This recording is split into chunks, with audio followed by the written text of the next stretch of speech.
Hello! How is everybody? It is, wow, it's 3:15 exactly. I'm going to open up the chat window, so give me a second, because what happens is the chats come up faster than I can answer them. So I want to talk specifically about vocal recording. As ever, please, I know you're all like the cream of the crop, the people that are all sitting here waiting, so thank you ever so much. I recognize so many of you already. So please do me a favor, like and share.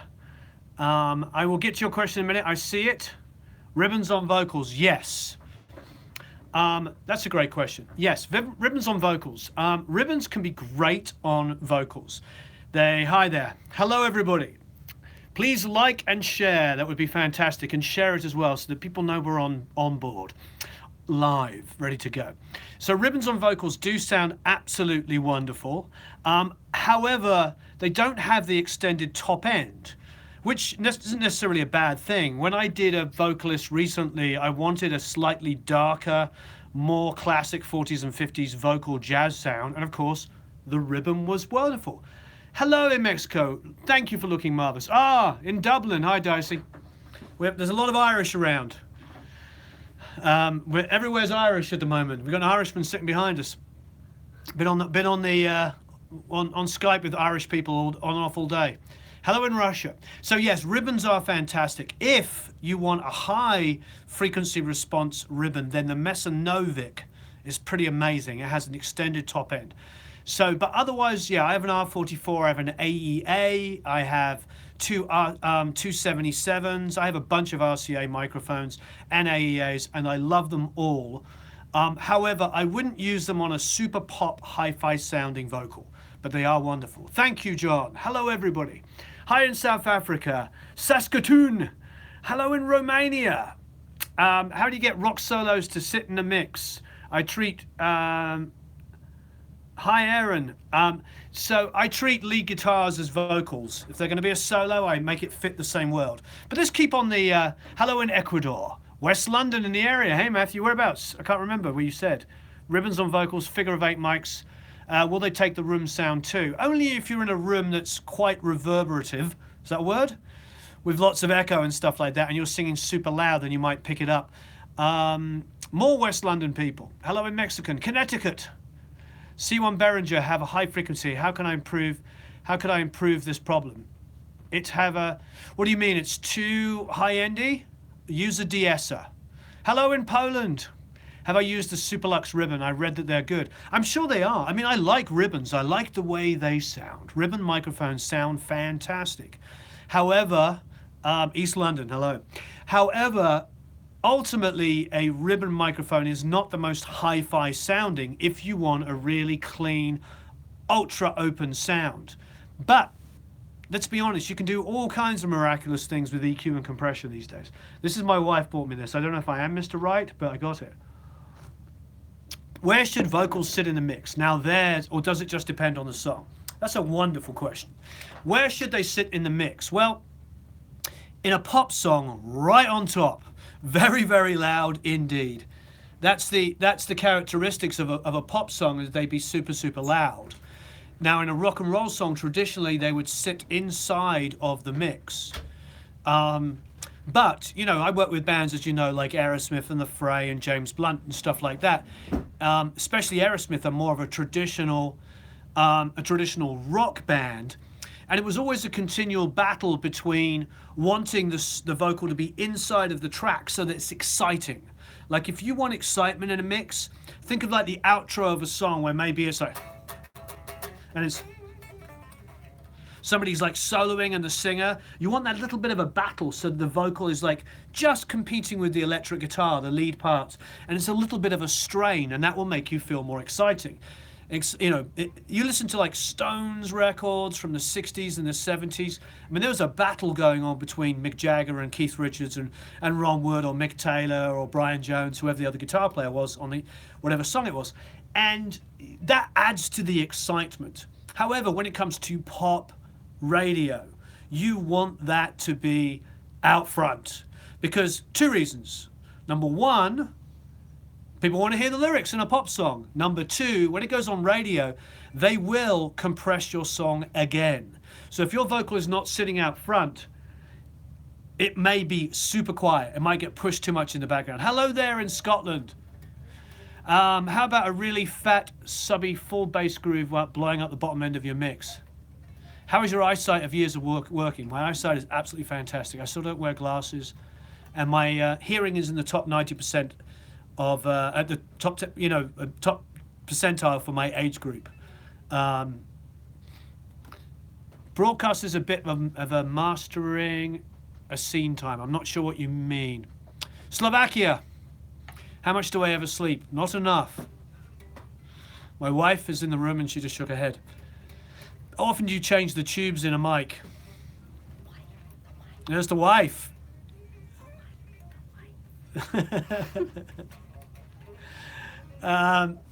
Any thoughts on mic cables? Get the best quality you can afford.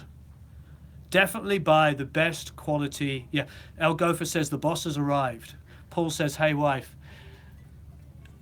Much love from Barry Island in Wales. Ah, Wales.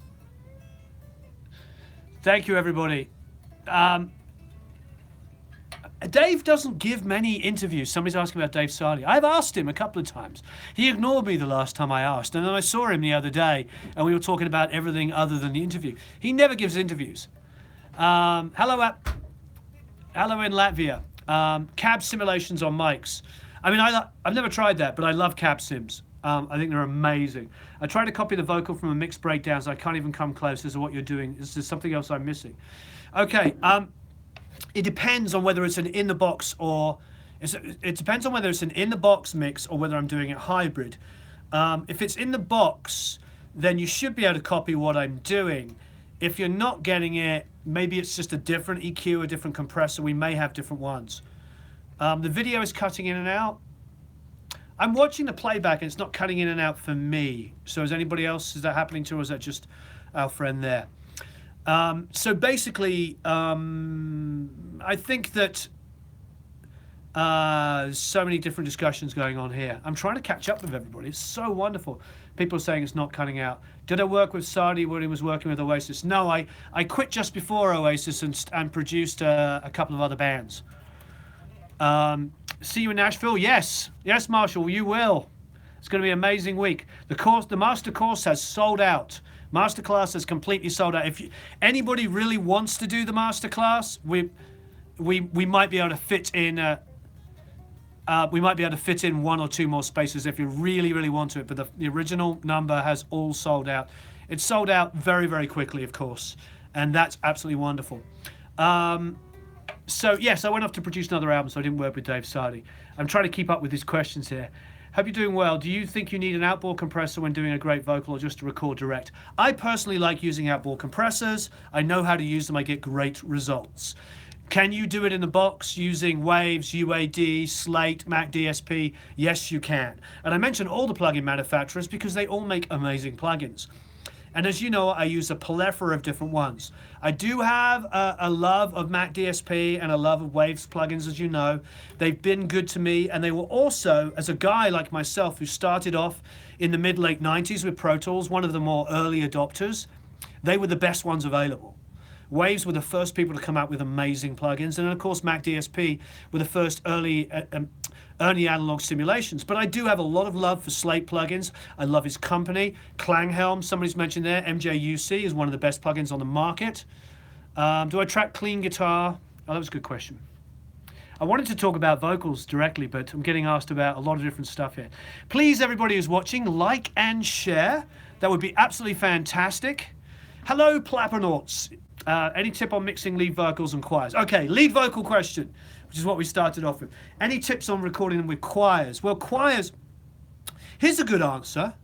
Somebody asked about ribbon microphones. One of the best things I've done is to record the lead vocal with a nice condenser and then the backgrounds with the same singer using a ribbon. It immediately EQs it very differently, but it's the same singer and it helps separate them apart. It's a really good thing. If you do have a ribbon and you have a condenser, try that. You could also try a dynamic and a condenser, and that will give you different results. It's like a quick, easy way to get two different vocal sounds, not dramatically different, but different enough so they sit differently in the mix. We're always looking for like little things like that. Thank you ever so much. I appreciate that. Yeah, Coles is a wonderful ribbon. Do you pan vocal harmonies? It depends on the effect I'm going for, Gavin. If I want super wide background vocals and I want them to envelop the vocal, then yes, I will pan them wide. If I want something that's helping direct the lead vocal forward, then I will sit them directly underneath the lead vocal. I'm producing an acoustic EP. Best tips for getting a full, thick sounding acoustic guitar. Best way to pan them. Well, if it's one acoustic guitar, what you can do is underneath you can do a parallel compressor of the same. It absolutely destroy it, so it's really compressed, and then bring it up lightly underneath. Not too loud, and it will give energy to your acoustic guitar. Then you can take the parallel with the main acoustic and bust them to one, and then lightly compress both the signals, and you will get an amazing, full, exciting acoustic guitar track. I'm waiting for the video to come out next week and tell me I'm wrong on that one. But let's just say I learned that from very smart people. Oh, somebody's suggesting a Nashville tuned. Why mix in mono? I don't. And I don't know any major mixers that do mix in mono. The reason for using mono is to check phase, check polarity. Because quite often you can be fooling yourself into thinking something sounds big when really what it is, the left and right are very much out of phase with each other. So if you go into mono and you get complete cancellation, you don't want, that is a bad thing.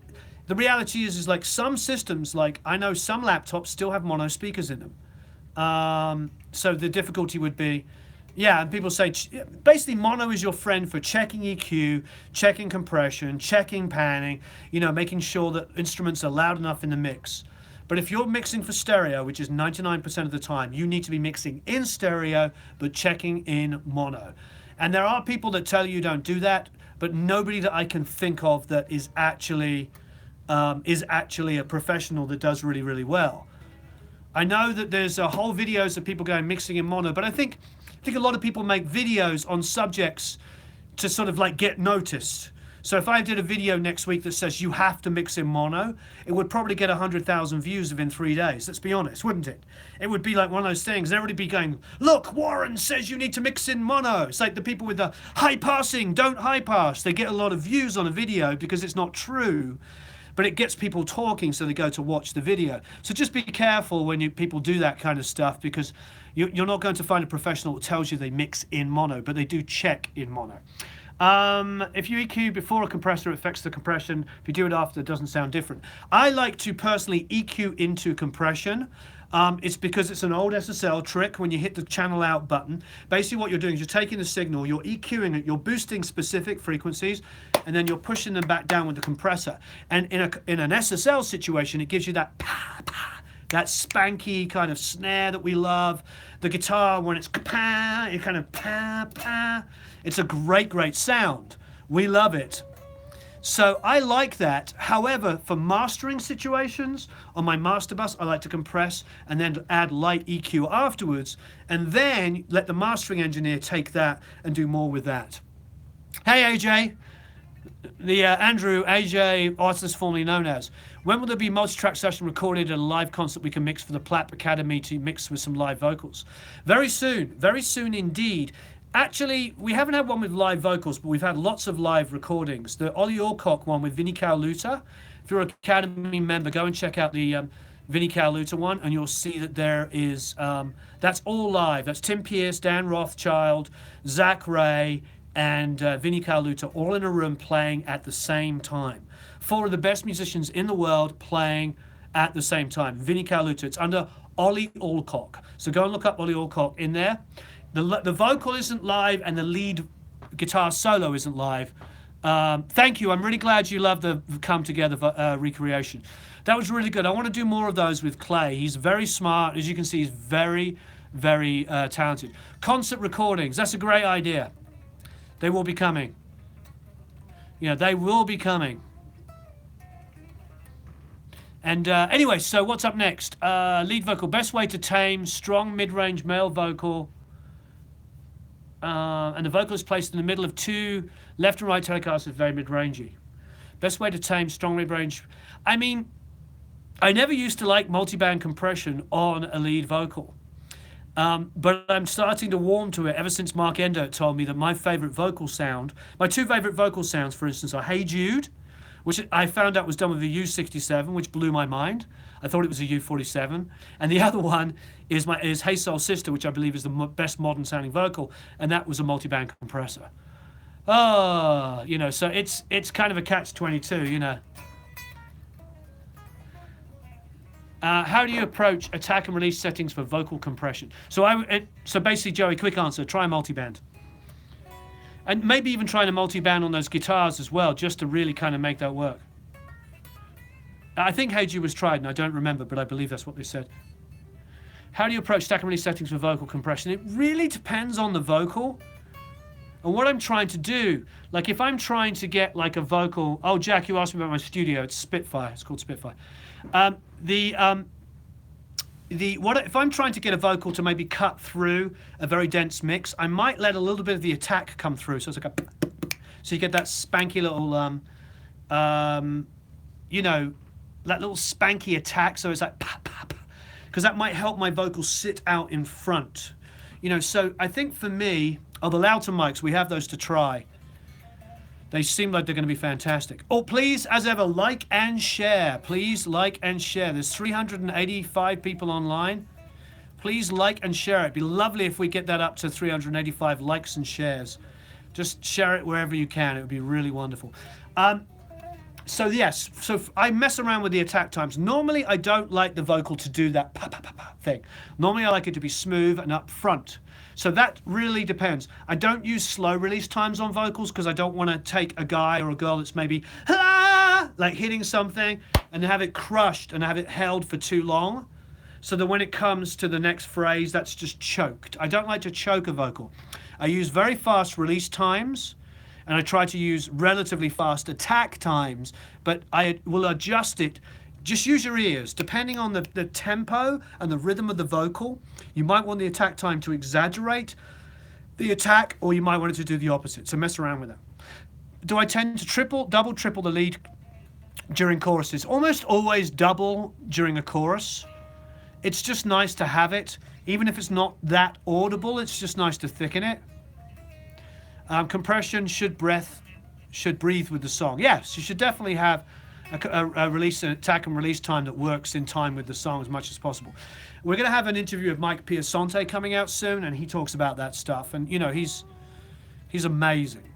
How might you achieve interesting tone in a vocal using distortion or saturation, for example? Great question, Zach. I do that all the time. I use a lo-fi plugin almost exclusively and all the time on vocals. Then I might run Decapitator or SansApp. Michael from Mac DSP is online. Hello, Michael. Our friend from Mac DSP. Ask him any questions you can about Mac DSP plugins. He's there to answer. We just gave them a shout out. Talked about how Waves and Mac DSP were really kind of the first two major third-party plugin manufacturers that really did an amazing job. What's a lo-fi plugin? It comes free with Avid Pro Tools. It's basically a very generic saturation plugin, which is a secret weapon. I don't know, if you don't have Pro Tools, you might want to look at it. Thank you very much, Jack. I really appreciate it.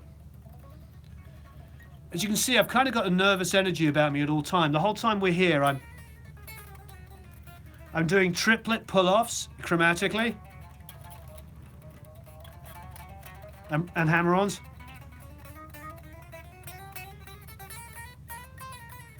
As you know, I work a lot with Bob Marlette. He and I are about to produce the Matthews record together. And he works a lot with John Five, who's a good friend of his, and a great guy and an amazing guitar player. And he says that we are similar in as much as like the whole time he's talking to us, we're playing guitar the whole time. Dicey, how often do I tune vocals? I tune vocals whenever I need to. That's a horrible answer, but it's the truth. Sometimes I barely have to tune anything, and sometimes I have to tune a note. Yes, never play guitar in front of your clients. Good memory. I was told off for that by Dave Sardi. First day, first session. First session, I'm sitting there with him getting set up, and I pick up an acoustic guitar, and I go,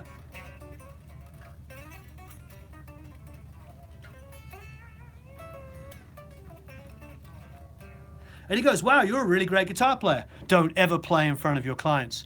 And then he told me the story of working on the, I can't remember the Chili Peppers record. It was the one he did that, your music is my aeroplane, is my arrow. And it had Dave Navarro on it. And Dave was struggling with this funky guitar part. So Dave picks up the guitar and goes a 1 hot minute. Like a classic kind of Chili Peppers groove. And he said that he looked up and Dave Navarro had left the room. The door was like swing, crunk, crunk. And he didn't come back for like 2 days. And he said to Rick Rubin, he's like, what did I do wrong? And Rick Rubin's like, don't ever play guitar in front of your clients. So yeah, you don't. The point is like, you know, you've got a big rock star there. You don't want to humiliate your local band, let alone your rock star clients. Jerry Charles said he'd never seen a musician worth his salt. Who knows? I know that's a joke. But had he heard one? I know what you were trying to say. Mark P, we don't do linear EQs. Hey Warren, working with a singer, you sound like they're singing through their nose. How should I record and mix it? Ah, great idea. First thing is they probably are. I mean, if you think it sounds like it like this, and it's like 600 to 800 in that area, which it always is in that kind of hair, sometimes 450, but around there, they probably are. So first thing, get the mic down. I've seen people that don't sing through their nose sounding like they're nasal because the mic's up here. You want the capsule down here. And make sure it's off the nose completely. If it sounds like they're singing through their nose, they are. And that's, you know, think of Neil Young, you know, I've seen the needle and the damage done, it's up here. And there's a few things you can do. Move the mic down. You can pull out between 600 and 800, find out where it's peaking, and you'll open it up. Secondly, you can work with them. You can work with them about opening up their voices. You can do vocal exercises with them. You've got to open it up. That is something that can actually be removed from their vocals with a really good vocal coach. Vocal coaches like Ron Anderson, who's pretty much the best guy in LA. He's very expensive, but he's absolutely amazing. He's a good friend. He's taught so many of the best singers in the entire world. He's not, when I say he's not cheap, I mean he's freaking expensive. But he will identify in a nanosecond where the singer has got issues, and he'll show them exercises to pull them out of their nose, get their throat going, and more importantly, and most importantly, get their diaphragm strong, so they're singing from everywhere at once. You know, so I think that that's really, really important. Now, somebody was asking me, a mic I use is really strong S's. Is there anything I can do tracking to limit the S's? Yes, you could. I mean, the reality is like a lot of the $300 and less microphones are really S heavy. Really, I mean, I can think of a very popular one. Yeah, somebody says change the mic. I mean, that's kind of where I'm going, but a lot of those under $300 microphones are like that. Incredibly, you know, incredibly SE sounding. So you could record with a de-esser on it. I do use Ant Sims, and I actually have a whole product line of them coming out. We'll talk about that another day. Do I ever use an Omni setting to record vocals? Maybe if I wanted the sound of the room as well. Yeah, why not? I've done it. Would you recommend a $1,000 mic first or a $1,000 preamp? $1,000 mic first. Definitely.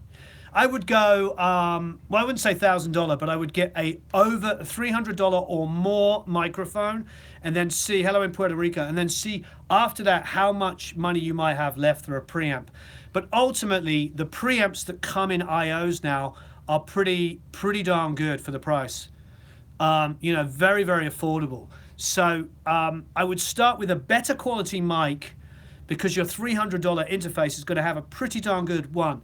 As our friend Matt said from Recording Hacks, as long as you're not running above 75% on input gain and input sensitivity, and you're not overdriving the input stage of a, say, an Audient or you know, or an Apollo or something like that. If you're not driving your Audient too hard, then it's not going to distort. It's not going to be a problem, and you're going to print a pretty darn good signal.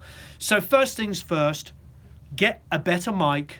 Then after that, somebody's saying, would ribbon mics reduce S's pretty well? Yes, they would.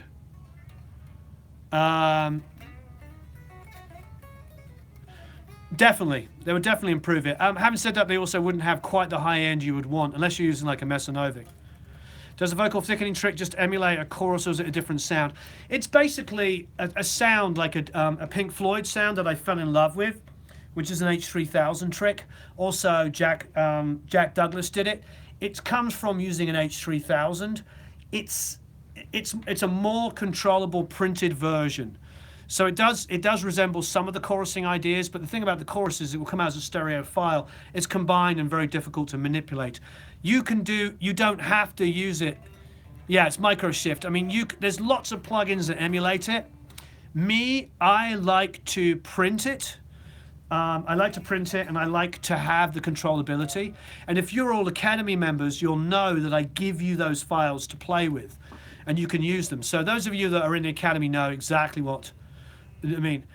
TL103 gets a lot of hate on Gearslutz. That's interesting. So one of my good friends is Jamie Hartman. I did an interview with him recently, well, actually last year. Jamie Hartman. He wrote Rag and Bone Man's Human, and that's his vocal mic of choice, and he's produced a lot of huge artists. I think the problem for people like Gearslutz and the forums is that there's a lot of people in there that may be making music on a sort of a local or home level and stuff. But here we've got a guy like Jamie.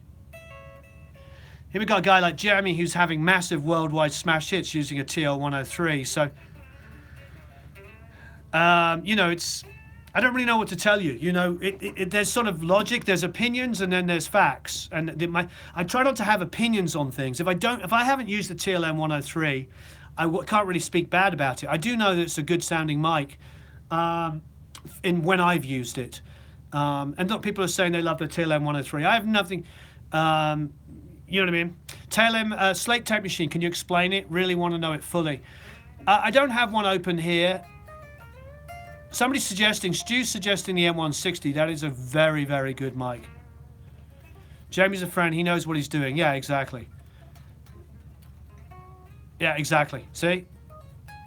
Oh, Martin, you know him as well. Yeah. So yeah, I produced his solo record. If you know him, you'll know that I produced Jamie's solo record and mixed it on my Neve, and all his vocals were done with a TLM 103.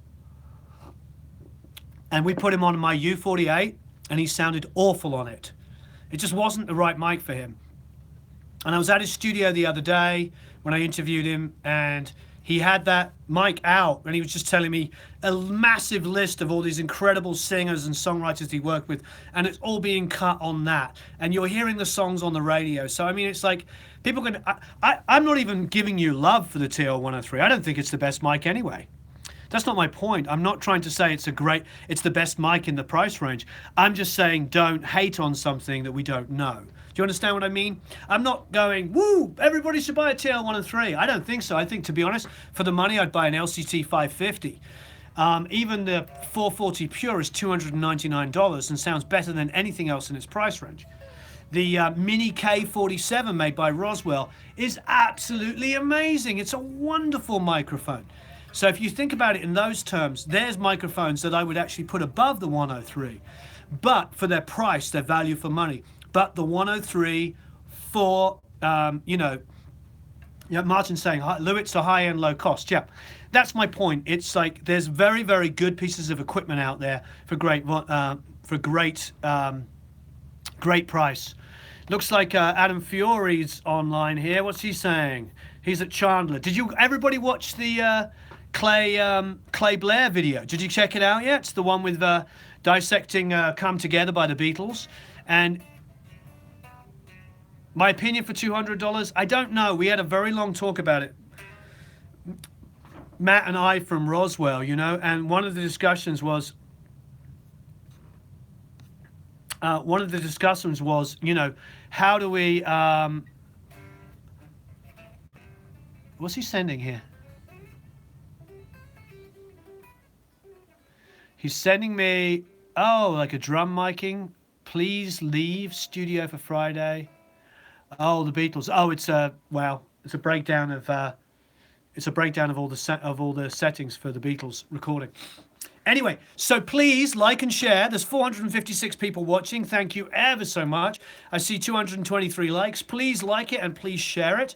And the reason why I'm asking, or as somebody once said, begging, the reason why I'm asking is because YouTube's algorithm only shares the video, only lets people know the video if you give it a little oomph, a little kick up the butt. So let's help it. Okay, greetings from Poland. Hello there in Poland. Any recommended for monitors for 200 euros or under? Not yet, but watch this space. I talked to a new monitor manufacturer the other day, and it's going to be awesome. Secondhand and AT4050s are all around 300 quid. I love Audio-Technica mics in that price range. Absolutely fantastic. Audio-Technica are another company that gets ignored a little bit in America. Japanese, incredibly well-made microphones. I love what they're doing. Audio-Technica are a great company. What's my favorite guitar? I'll show you my favorite guitar. Here is my favorite guitar. It is a Yamaha acoustic. It's either a late 70s or early 80s. It's called an FG200.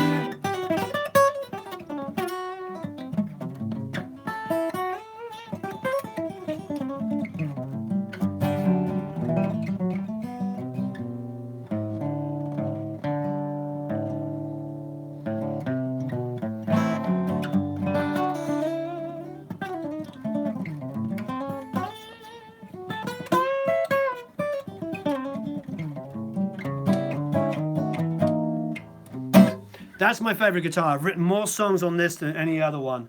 When I recently posted me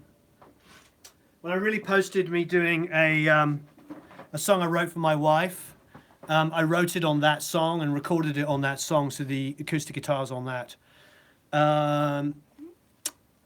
So, vocal preamp do you recommend for beginners in music production from Botswana? Vocal preamp, good question. Thank you. Depends on your price range. I still firmly believe that the best thing to do is to use the preamps in your interface for as long as you possibly can. You know, Taylor Boy Deluxe records better than my Martin D41 did. It's very true. So yes, I would stay with your mic pre's on your I/O for as long as you possibly can. And if you're going to upgrade and start thinking of $500 or more, just upgrade your whole interface. And then when you hit the $1,000 mark, there's so many great mic pre compressors. They have the one that, you know, I designed with Michael Stucker. You know, I haven't been pimping this enough. Look, 1173. I designed this with Michael Stucker. So 1073 and 1176. Maybe Eric, if he's paying attention, or Matt Diamante, they can post our link to that, our VK link. If not, I'll put it.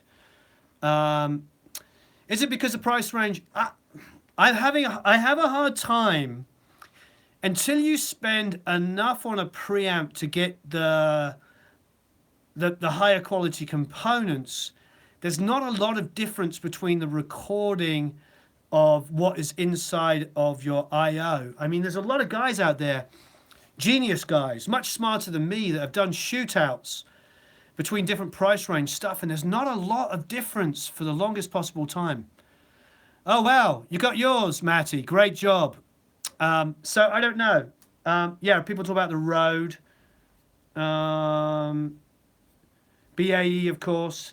How do I gain stage in the box? I'm very careful. I just make sure I'm not overdriving, you know, in and out of plugins. You know, there's lots of different stuff. Hey, Mac DSP, what do you suggest for vocals? I have all but Mac DSP. First good outboard compressor. Depends on your budget. I mean, basically, this device here is $1,200. It's a mic pre and an 1176 built into it. That's why it's called 1173. I think if I was... I mean, I'm thinking of, there's various people I'm talking to about studio builds, and I'm thinking about having them buy like 6 or 8 of these instead of buying a console, because then they get 6 or 8 compressors and mic pre's in one. So that's kind of where my brain is going. Is like, you know, when you want outboard stuff for hardware, is just get a bunch of 1173s. But I also think that if you want a console, you know, if you want that, you're in a different world altogether. People here, hey, microphones, got a Gafel UM70, fantastic. Wow, that's a great mic. The Gaffel make great microphones. Better to get one mic and use your interface preamp than have a great preamp so mic. Yes, I agree. I think you want to get the best mic you can get, use your interface, and then when you have the money to seriously upgrade to the $1,000 or more, like the LM73 is a mic pre-compressor. When you get to that point, you can really move from there. Hey, Eric, I'm gonna have one of the guys. Eric, can you find our VK link to the LM73? Matt will have it, and just post it in here while I'm talking. Sure. Okay, thank you. Understand what I mean by our link? No, but if I ask Matt, would he? Yes. Yes. It's our link. Okay, great. Have you ever used a dangerous summing box? No, I haven't. I would either use the console or I'll mix in the box. I haven't. Hey, Ralph, gonna see you soon. Yeah, the LM73 should come to the to EU. Either that or you can buy one when you're here and keep it in your luggage when you fly back from Nashville, Ralph. 103 bought the ML Slate and it's a game changer. Oh yeah, I mean I love the Slate. It's amazing. Hello, Erdem. The new Heritage Audio Elite is a monster. Yeah, I think in that price range, it's a choice between the Heritage and the BAE. I'm always going to go with the BAE only because I have 1, 2, 3, 4, 5, 6, 7, 8, 9, 10, 11, 12, 13. I don't know. I have maybe 20 of them, and they of all. No, there's one. I'm sitting on one here, 10, 28. I've never had one break down, so I can only. When people ask me about what gear I love, so I can only go with what I love, and that's kind of what I know. I'm not going to give you advice on things based on a review on gear sluts. I have to go with actually using them, and I know that's why we all here have such a strong community. Why there's so many of you online. There's 473 of you online at the moment, which is amazing, and you're asking incredible questions. 474. And what's great about this is that we all trust each other. We know that I'm only going to recommend stuff to you that I use and that I've tested and I know works really, really well. That's really important to me. The warm audio stuff, I believe, is their 1176 is very affordable and sounds really, really good. Have I learned the Taxman guitar solo yet? No, but I should after that Q&A. Yeah. Hey everybody, there's 460 people online. Would you please like and share? That would be fantastic. It lets the lovely people at YouTube know that we're live if you like and share it. So I'd really appreciate it. Thank you everybody who's online. If you haven't done it yet, please hit that like button and share it somewhere. I don't know, tweet, Facebook, whatever. Google Plus, because so many people use Google Plus, don't they? Liked and shared, thank you. What I use for A to D and D to A conversion, I have lots of interfaces. I have the Audient interfaces, I love them. I have Apogee, I have Avid, and I have Lavery. The Lavery is really, really good. I would have the Focusrite, but it wouldn't let me keep the one that I demoed. And I thought that was really strange because that video I did, the studio one, is the biggest video on the studio one there, but they wouldn't even let me keep it. It's pretty funny. It was like $300, but hey, I did a free video, sold them thousands of units, and I got nothing out of it except for I don't even think I got a thank you. I don't think anybody from that company has ever thought that I've done them any help. But hey, God bless America. Although they're originally an English company, but I only dealt with the Americans. Meanwhile, on the other hand, we have a lot of love for Audient. Sorry, I'm just being honest. You want to see inside sometimes with the companies. It's like we do so much stuff for free, as you know, and we give away stuff, and we're always about this community and helping each other. And it's good to know when companies are good. And Audient are really good with us. They're very generous. They give us stuff to try. They let people win it. They'll do anything to help, and I like that. I like a young, hungry company, and they're both English companies, so that's great. No, I don't think the Focusrite high-end models are better. I like the Audient Pre's. They're my favorite sounding inexpensive mic pre's. They're built in, so Come down the price of the world-class A to D to converters under 1,000. I agree with Martin's assessment there on A to Ds because every single, yes, thank you. I give you the honesty, you know what I mean? You know, I'll give you the honesty. I have no problem talking about that. What about Antelope? I've only heard good things about Antelope. I've heard great things about Burl. I used Burl, sound amazing.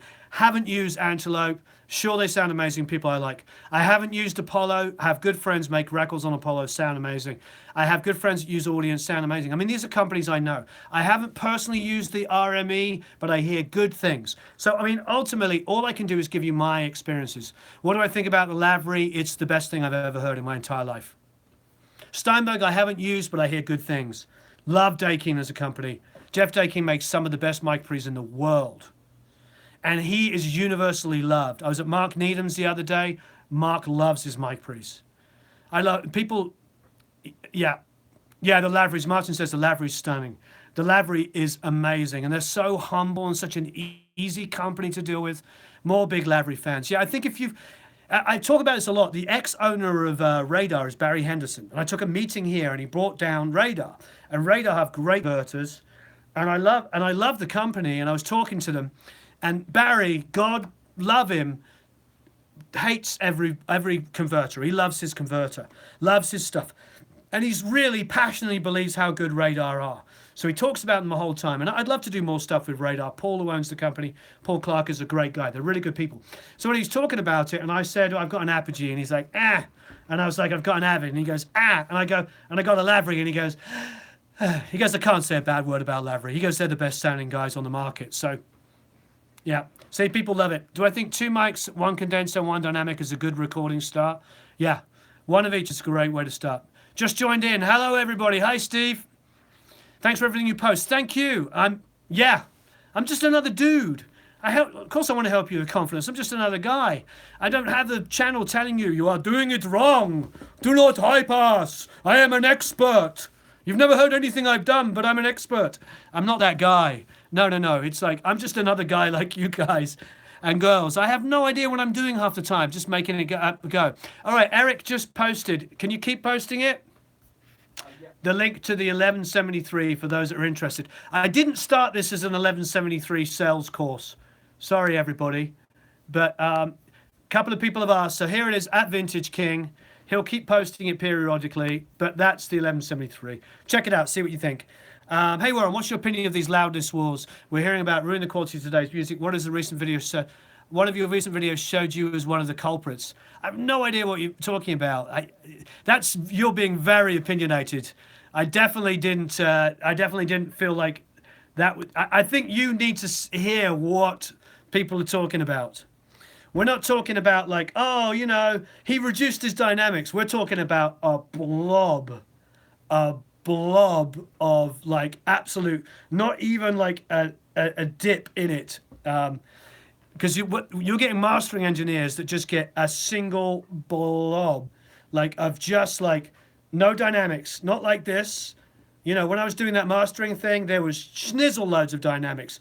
Maybe you haven't been in that world, but I had like probably 3 to 6 dB that it would get louder with a guy that crushes them with an ozone and a 3 different multi-bands. I mean, these guys do so many sets of multi-band compression, EQ and compression and limiting. We had one EQ, 1 compressor and 1 limiter on it. Oh yeah, the new Green Day record is literally like, it looks like a total blob. It just looks like that, a waveform. Not like this, but like just a blob. So I think, you know, I haven't played with the Sheps yet. How do I feel about the resurgence of vinyl and cassettes? I'm not sure who does the 1173 on... no, CLA doesn't do that much of a blob. I don't know who mastered it. You know, I've had stuff mixed with him. Okay, so, yeah, so much to talk about. Have you had any experience with PreSonus Live yet? No, but I like PreSonus as a company. They seem to be doing good work. With my friend Joe Gilder, he has a great relationship with them. Yeah. That's all right, Lee. It's okay. I just think there's a bit of a disconnect between what we're talking about with that like blob of sound and actual dynamics. I never need more than a few inputs on the preamps that cost thousands, offer a benefit, say a 2i2 and Focusrite. Honestly, I would go just get the Audient 2-input one is like $300 or less. Modern vocal sound. When do I sleep? I don't know when I sleep. Ask my wife. I like keeping it just loud enough not to distract, but enough to leave the amount good room for mastering. Yeah, also, you can just turn your limiter off and give it to the mastering engineer with out a limiter. What do you prefer? Using a low-budget hardware compressor like a 1066 on the way in, or recording sounds refrain from using it and leave processing in the box at stage? That's a really, really... BT's album, yeah, I can believe it. That's a really good question. I like the sound of some cheap compressors. The DBX 160 XT. Where's my 160 XT? I was down there. You can get them for like $200 online. It's a really, really, really good sounding compressor. And the 1066 you're talking about, or the 166 or whatever it's called, that's a really good sounding compressor. You know, best DAW I could recommend with audio interfaces. I mean, to be honest, the DAW is just the one you know. If you're doing dance music, then everybody I know uses Ableton and loves it. If you want a lot of virtual instruments, then I suggest that you go with Logic. The vocal instruments just open up, they all sound amazing, the templates are incredible. If you're primarily a guitar player, then Pro Tools is obviously the market leader, but of course other people love Studio One and Reaper as well. And those three come up all the time. People also love Cubase. I get a lot of my students use Cubase. People love Reaper. It's affordable. It's very easy to bring third-party stuff in and do programming. There's a lot of good stuff out there. There's very few that would be considered negative. Cakewalk, we'll see what happens with that. Yeah, a lot of Studio One guys. If you're not on a budget, what do I think of Stephen Slate's mic? I think it's amazing. Honest opinion, my honest opinion about that, I was trying to read it here. My honest opinion is the Stephen Slate is worth buying so you don't have to buy a C12. His C12 emulation is freaking awesome. It's the best. It sounds better than my C12. Sounds better than the real thing. Mine's kind of old and crappy. His one is like dying. I mean, his one is like, sorry, kills mine. Mine's dying. His sounds. The one he emulated is absolutely amazing. Bake, borrow, and steal Slate's VMS, fire it up, go to the C12 emulation, listen to it with your eyes closed, and you'll be amazed. And there is no such thing as a good C12 under like 15 grand. So, you know, it's good. Somebody asked me about the TL102. I'd like to. I use it. I have a C12 clone as well, and I'm blanking on what it's called. It's the Canadian one. Do you turn down your interfaces pre's in order to use them? I'd be careful. I'm careful not to overload them because like as Matt from Recording Hacks was saying, up to 75% they sound amazing. Beyond 75%, you have to be really careful. Do you recommend using a plug-in mic preamplification for tracking vocals, printer tape or after fader? I would do it afterwards. I wouldn't print through it. I would do it afterwards. I'd just print it flat and then give yourself options to record. Do most of your male vocals happen to be dark before EQing? It depends. Depends on the singer. Some guys have really open high end. Nice AI for 250. Is the Scarlett Focusrite 2i2 a good choice? Yeah, I mean I've recommended those and sold millions of those lead-in things, even though they don't seem to recognize me. But that's a whole other discussion. But luckily we have companies like Audient who do care. Opinion on a high-end E-drum for home recordings. What is the most... I haven't used it. Sorry, Stefan. Ralph says, what's the most important to clean up, edit the drum tracks after recording? What is the most important? Is it important to do that? I mean, if you're using a lot of compression... how did I record the refrain as well as I could? I don't know, Ralph. I mean, when I'm mixing with a lot of compression and EQ, I sometimes do have to clear... you know, definitely do have to clear up stuff afterwards, you know. Do I like the KM184 on acoustic guitar? Yeah, it's a fantastic mic. If it's really dark, interesting. A 184 isn't their best condenser, small diaphragm condenser. Gefell, I think, make the best small diaphragm condensers in that price range. But if you're going to go cheaper, I highly recommend... what's the Russian mic that we did the giveaways on? We'll check it out. Lewitt LCT 140s and 340s are amazing. We actually use those every day. Sawyers, there he is. Thank you. Martin got it. If you're going to go, the best, if you want that kind of Neumann, Gefell sound, get the Sawyers or the Octavas. But they both really go. Yeah, Gefell. What does Bono use for vocals? I've heard he uses 57s and M7s, but SM7s. I've also heard that he's used Neumanns as well. I think a lot of the time, a lot of singers, like Paul Rodgers, one of the greatest singers of all time, used a handheld 57. Freddie Mercury used the C12A. There's lots of different, any good for vocals, 414s? Yeah. It really depends on the singer. Some people don't like them. Yeah, so look, so Martin's recommending the Sawyers over the KM84s, and I'd have to agree with him. I think that they're amazing. Yeah, 57s. What's your opinion of the level you need to be on to charge clients? You should charge clients from the get-go. If you're working, you just have to charge them accordingly. So there's 470 people online. Can you please like and share? Please like and share, everybody. I'd really appreciate it because it lets YouTube tell everybody that we're all on here talking, and we'll get more people coming on to join us. So please like and share. I really appreciate it. So that's nice of Eric. He's putting up the 1173. Yeah, 99% songwriting and performance, 1% studio gear. I agree entirely. Are you running vocals through the Chandlers? No, I don't actually have the Chandlers. I don't have the money to buy them.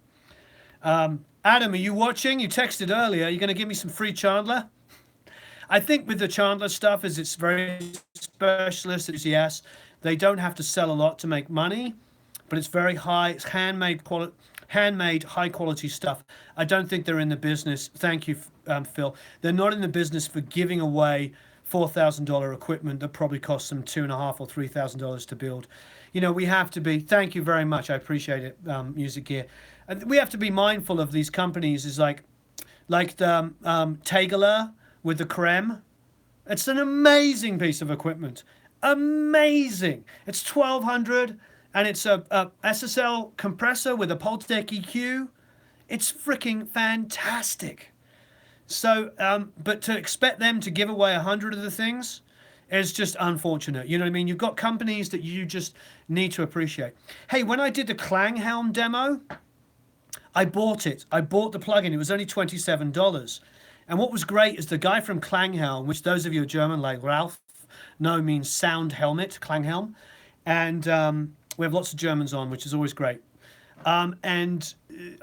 The guy emailed me afterwards and said, I just found your video. Thank you ever so much. And there was another popular video, and he goes, thank you for doing the thank you for doing this, and thank you for not asking for it for free.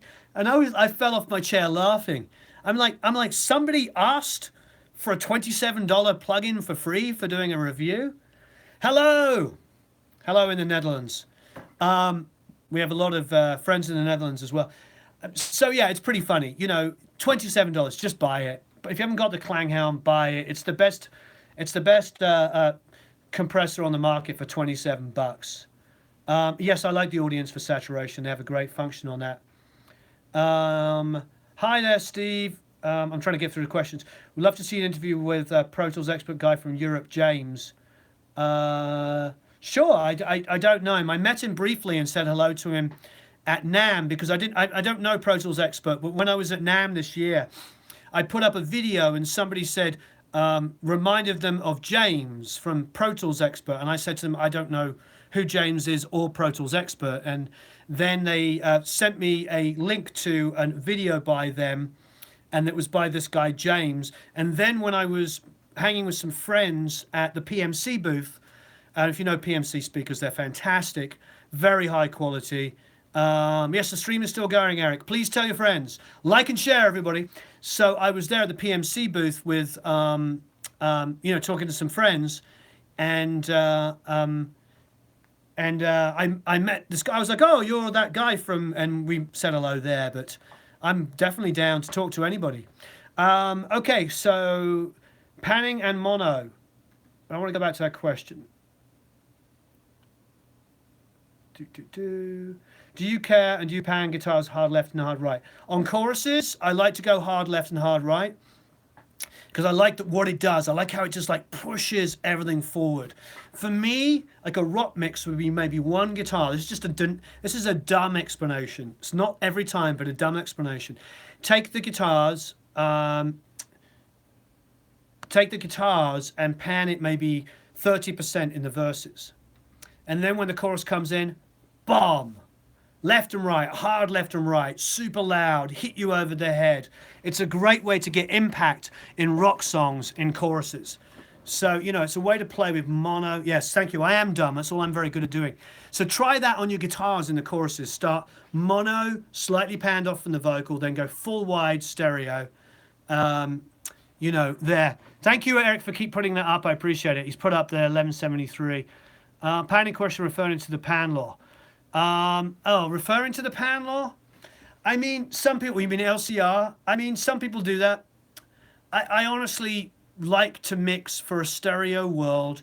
I like to mix for people that are going to be listening in stereo. That's just the way I work. Thank you. Is anybody else the stream getting choppy for? It's not choppy on my playback here. So it might be your end. Ralph, what's your experience and difference between the 500 series versus rack mount gear? I just think 500 series is the way to go now. I believe some of you asked me that earlier about Omni mic. I went, yes, sure. I mean, you can if you want to get like a lot of the room in it, then go for Omni. It's really, really cool.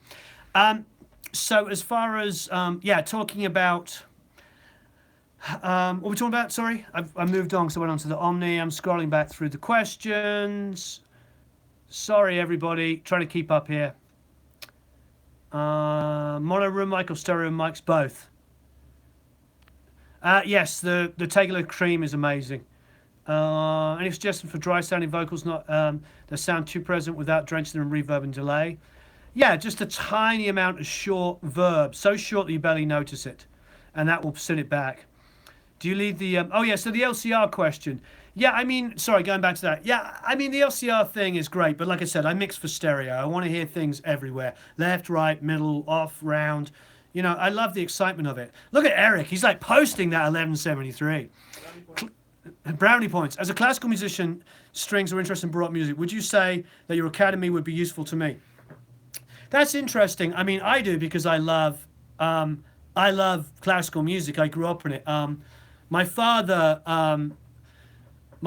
taught me all about classical music and jazz, and I grew up on classical music and jazz. So from my perspective, I come from that world, and classical music and jazz is actually my first love before I got into rock. And then the rock I got into was, I started off at a very high level with like Queen and Night at the Opera, and then moved down from there. My wife just sent me a heart. Say hi to Kasia, everybody. She's online. There's a picture of me and her together. Say, whoo.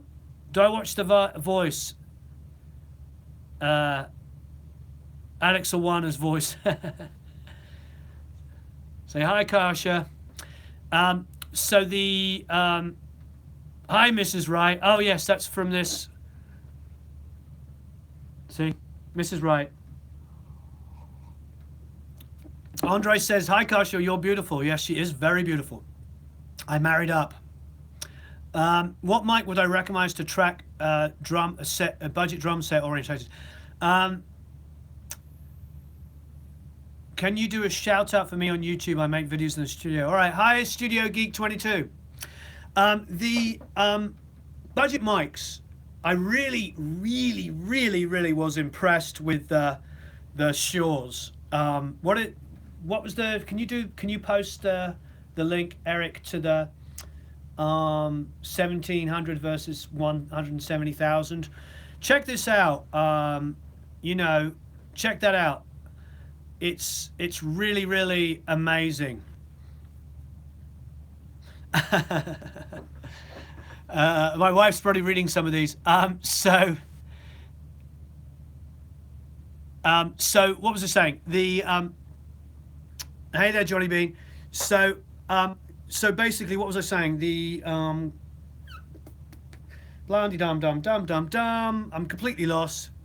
No, you don't need Pro Tools. You can use whatever you like. Whatever is great. Is that the link to the video? Yeah, it is. Okay, so see the link there. If you want, click on that link. Did you mean yes? It's useful. So ask me again, Will, and I'll answer. Sorry, yeah. So basically, go check that out. That's the Shure microphones. Then check out, and he's about to put it up, the Lewitt one. I think the Lewitt ones were a little bit more hi-fi, but the room mics that we were using, these lollipop mics made by Shure, they're $100. They were absolutely amazing, and we had a pair of them sitting next to the U87s. So do me a favor, go and download the files. Everybody wants to be interested in drum marks. Go to the Shure ones and download the files and listen to them. And do the same thing with the Lewitt thing that he's about to put up. Check out that video and download the files. And you'll be pretty blown away with inexpensive mics. It's not fashionable to like Tusk. Tusk is an amazing album. It's just tough because it's sonically a beautiful album, so well recorded by two amazing engineer producers. But the problem with that album is it didn't have the hits like Rumours did. Rumours had what, 8 top 10 singles? 8 of them. So I think that's the reality. Sennheiser 904 tom mics are currently on sale for $100 a piece for rest of marks. That's really good. Academy Baroque classical recording and production. Would it be useful? We do a little bit of acoustic miking. I mean, my Academy is probably the most organic of them all. It's the most about recording and mixing stuff properly. It's a little less template based. Yeah, the PGA 181s. Thank you. So, Will, yeah, it's definitely a little bit more about it, and I would definitely be interested in questions you would have. And I am excited to go out and do more stuff. The thing about the Academy is, it's just in the infancy. It's coming up to, it's like just over a year old. It's about a year and a half old. And as we're going to build more and more and more content. So we're going to do more interviews, more Q&As with people, more sort of recording-based stuff. So I could foresee a full-blown recording of classical and jazz instruments in our future. So yeah, I mean, it's considering how cheap it is, it's definitely worth joining. But I'm not trying to sell you on it because I know you're talking about Baroque classical stuff. But I'm happy to help, and I'm happy also to, quite frankly, to listen to what you say and other Academy members and create content for you, because it's all about having a real proper 100% supportive community. It's not a community of people telling each other off. There's no experts in there. Yes, I know Glyn Johns would be amazing. There's no experts in there. There's lots of people making a living making music in there, but there's no experts. There's other forums full of experts. We don't have any experts. We just have people who want to make music and help each other. Any pipe organ material? No, but that would be great. How do I process audio to get that crispy high-end for vocal that naturally has those thick S's? So basically what I would do is thanks, Will, I appreciate it. Yeah, introduce yourself when you get there. There's a intro thing. Arthur Labus will immediately say hi. He's amazing. He's one of our German members. I'd love to do a Queen in-depth thing. I'm talking about doing it. Would I use flat ones for bass recording? Yes, all the time. I love them. Did McCartney always use flat wounds? I'm not sure that he did. Might depend on the bass. For starting home studio, would you recommend HS7s? Yes, but there's other ones coming out. Hold. Arthur is very nice. Yes, he is, Aaron. He's really, really cool. You rock. Have a marvelous day, Scott. Well, thank you. Thanks, Scott. Do you have a link or review for the Audient ASP 800 you recommend? Yeah, can you put up that one? Have you done it already? The 1700 to 170,000? Yeah, He'll put it up again. Check the description below. Yeah, check the description below. They're in there. You'll be able to go to the Audient one, and you'll also be able to go to the Focusrite Shure one. So there's a Focusrite Shure one, and there's an Audient Lewitt one. So you can check it. Sean says, Eric!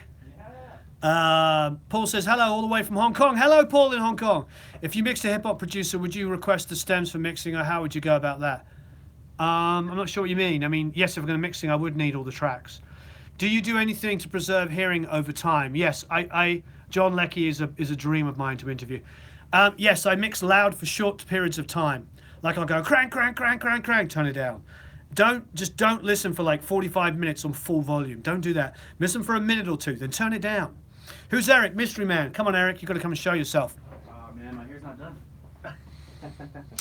Yeah, I think there's a lot of upvotes for. Look at that, emo Eric. Yeah, emo. Look at that. Woo! Emo Eric, come on, flick that emo hair. Flick it. Look at that.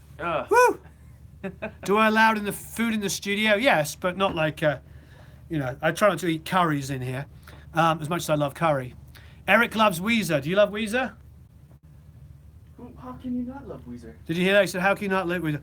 Considering one of my best friends is in Weezer, you can't really say no. Exactly, yeah. No. My best man at my wedding was Scott Schreiner from Weezer, so he better love Weezer, or else he'll get kicked out. Who should be on South Park? Oh, Eric. Eric should be on South Park with that hair. Oh yeah. Now self-control. Mark. Mark's just brought up Peter Gabriel's and now self-control.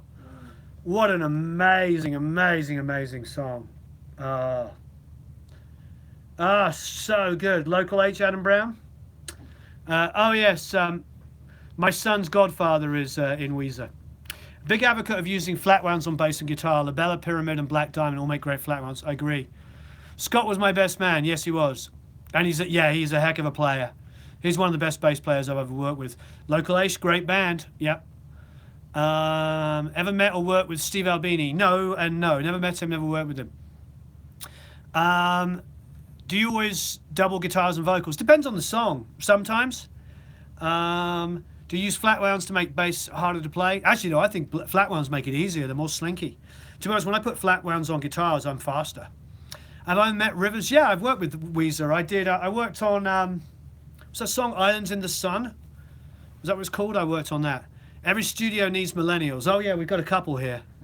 Although Liam's Irish, so he might not fall into the millennium. You know, Irish people I haven't found to be too millennial. We'll see. This is his second day. He left early yesterday on his first day. Although he told me he didn't realise it was his first day, so we let him go. I'm here now. And today he asked if there was days he couldn't work, so we'll see. I need to pay the bills. He needs to pay the bills. He needs to pay the bills. Yes. We surround ourselves with lots of Irish people. Seeing as half of my family's Irish, I probably should. Have you heard of a band called Toy Matinee? I feel like I have, but I can't think of what it is. Dicey says we're everywhere. I should hope it too. Top of the morning, says Matthew O'Toole. Matthew O'Toole says, like an Irish name. That's a good Irish name. Do you experience tracking and mixing vocals with products from Valley people such as Game Brains? Yes, but not for a while, but I love their stuff. Did I ever work with Phil Spector? No, I didn't. Jack Douglas did though, and so did Shelley Yakus and Jay Messina. Backing vocals dry, I work with reverb. Depends on what I'm going for. Irish microphones rock. What Irish microphones are there? How do you get good highs when recording vocals? Oh, sorry, going back to your question. Oh, thank you. High-end de-essing. So what I do is I boost the high end when I'm mixing, then de-ess, then boost, then de-ess, then BS. So basically, you make the whole vocal feel brighter, but you're de-essing each time, so it doesn't just bring up the harshness. It's a really good way. Mastering engineers do it to make their masters brighter. Oh, Neumann. Oh, is that the Irish version? The Irish? Oh, Neumann. Oh, sure. Oh, sure, oh, Neumann. Oh, AKG. Acker. Oh, Acker. That sounds Irish. Oh, Acker. I should go to bed now, but this is too good. Thanks, Bass. Do you think of using small reference monitors for mixing bands and such? Yeah, I do. We go between small. We have the small Genelecs. We have the iLouds. We have the Unity Super Rocks, and we have the Genelecs, the 1032. So we have all kinds of speakers. Earbuds, ultrasounds, love them. By the way, did you send your ultrasounds back for repair? I'm still talking to the guy. Talking to him, doesn't kind of just... No, he's like, yeah, I'll tell you later. He's not admitting that they wired out of phase? Yeah, he's like, oh, I'm pretty sure we did them right. It's like, no, there's got to be a way around that. Yeah, okay. And how is that supposed to happen? We got to have a box, plug them in, and they like that. That's what I'm saying. It's like. Okay. We sent 2 pairs of headphones off to get repaired. They both came back. We plugged them in, and one pair of headphones wired out of phase. The other one's fine. And now they're disputing and say that they didn't repair them out of phase. What does that mean? I don't know. I don't understand. What? I'm trying to figure out if we're gonna have to pay again. That's what I'm trying to. He wants us to pay to fix them because he wired them out of phase. That's my last reply was like, are we gonna have to pay for a reading back to us this way? So. Are you hearing this, people? I'll get back to you on that. They repaired this. They repaired the headphones and they wired them out of phase. We pull them out of a box, plug them in, they're out of phase, and the guy's disputing it. Like, yeah, well, miraculously through the mail, they undid in the mail on UPS. They just fell apart, and they miraculously rewired out of phase, then landed, and then got themselves filled, taped back up in the box, and then we plugged them in, and they were out of phase. Yeah. Great. Have I ever worked with... Hello there, Nothing's Nothing. Have I ever worked with Latino bands or any artists? Yes. I've worked with many, many Latino bands. I produced the last Christian Castro. Yeah, apparently the UPS driver rewired them back to front. Off to bed. Okay, David. Good to see you. John, I missed John's comment. Somebody said they beat them. What did he say? Can't find John's comment. If it was funny, I missed it. What's happening to Matthews Band? Oh, Ryan, we have them signed to a record deal. They have a major label record deal. They are flying out on the 26th. We are making an album with them. That's what happened. So keep those multi-tracks because they're precious. They're not going up anymore. They have a major label record deal. They're coming out. Do I have ketchup on my hot dog? Yes, I do. And mustard, lots of it, but real mustard. English, French, German mustard. German's my favorite. You know, with the nuts in it, that grains. Oh. But yeah, real mustard, not the yellow mayonnaise thing that doesn't taste like mustard. German mustard's amazing. Those of you that aren't German, that haven't heard German mustard, it is the best mustard ever. Is there a trick to EQ vocals when recording the mic's positioning besides proximity effect?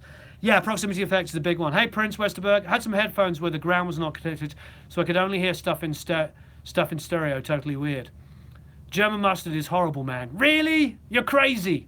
Any other Mexicans you've worked with? Yeah, tons of Latino bands, but Christian Castro, of course, is really great. As far as I've tried those 181s, Martin, are just worth every penny. They're $100 for a pair of room mics. I mean, just download the files. You know, can you upload those two things again? He's going to upload. They're underneath the. They're underneath here. So if you look down under the description, you'll see where you can click on and watch those videos. Hi there in Norway. Bedtime in UK. Oh, sure as heck is. It's 12:30. Thank you. I think as far as proximity effect, off-axis distance and direction, I think that I don't like the off-axis sound in most condensers I use. It tends to sound a bit like this. It sounds cloudy and weird. I like on-axis pulled back a bit. Yeah, go and download it. So if you look underneath, you can download all the files, Martin, and you'll be able to do it. 11:30 in London. Oh yeah, we just went an hour ahead. I forgot. Sorry, we're an hour ahead of you. You know, I forgot. Yeah, we went forward. We're now 4:28. Mention some of your favorite albums you have worked on to use as reference for mixing. That I've worked on my favorite albums. I mean, the Phrase second album was one of my favorite albums to do. Augustana's album before that, Can't Love, Can't Hurt, is a big favorite of mine. Hello, Will B in Australia. You know, there's a lot of albums I've done that I really loved.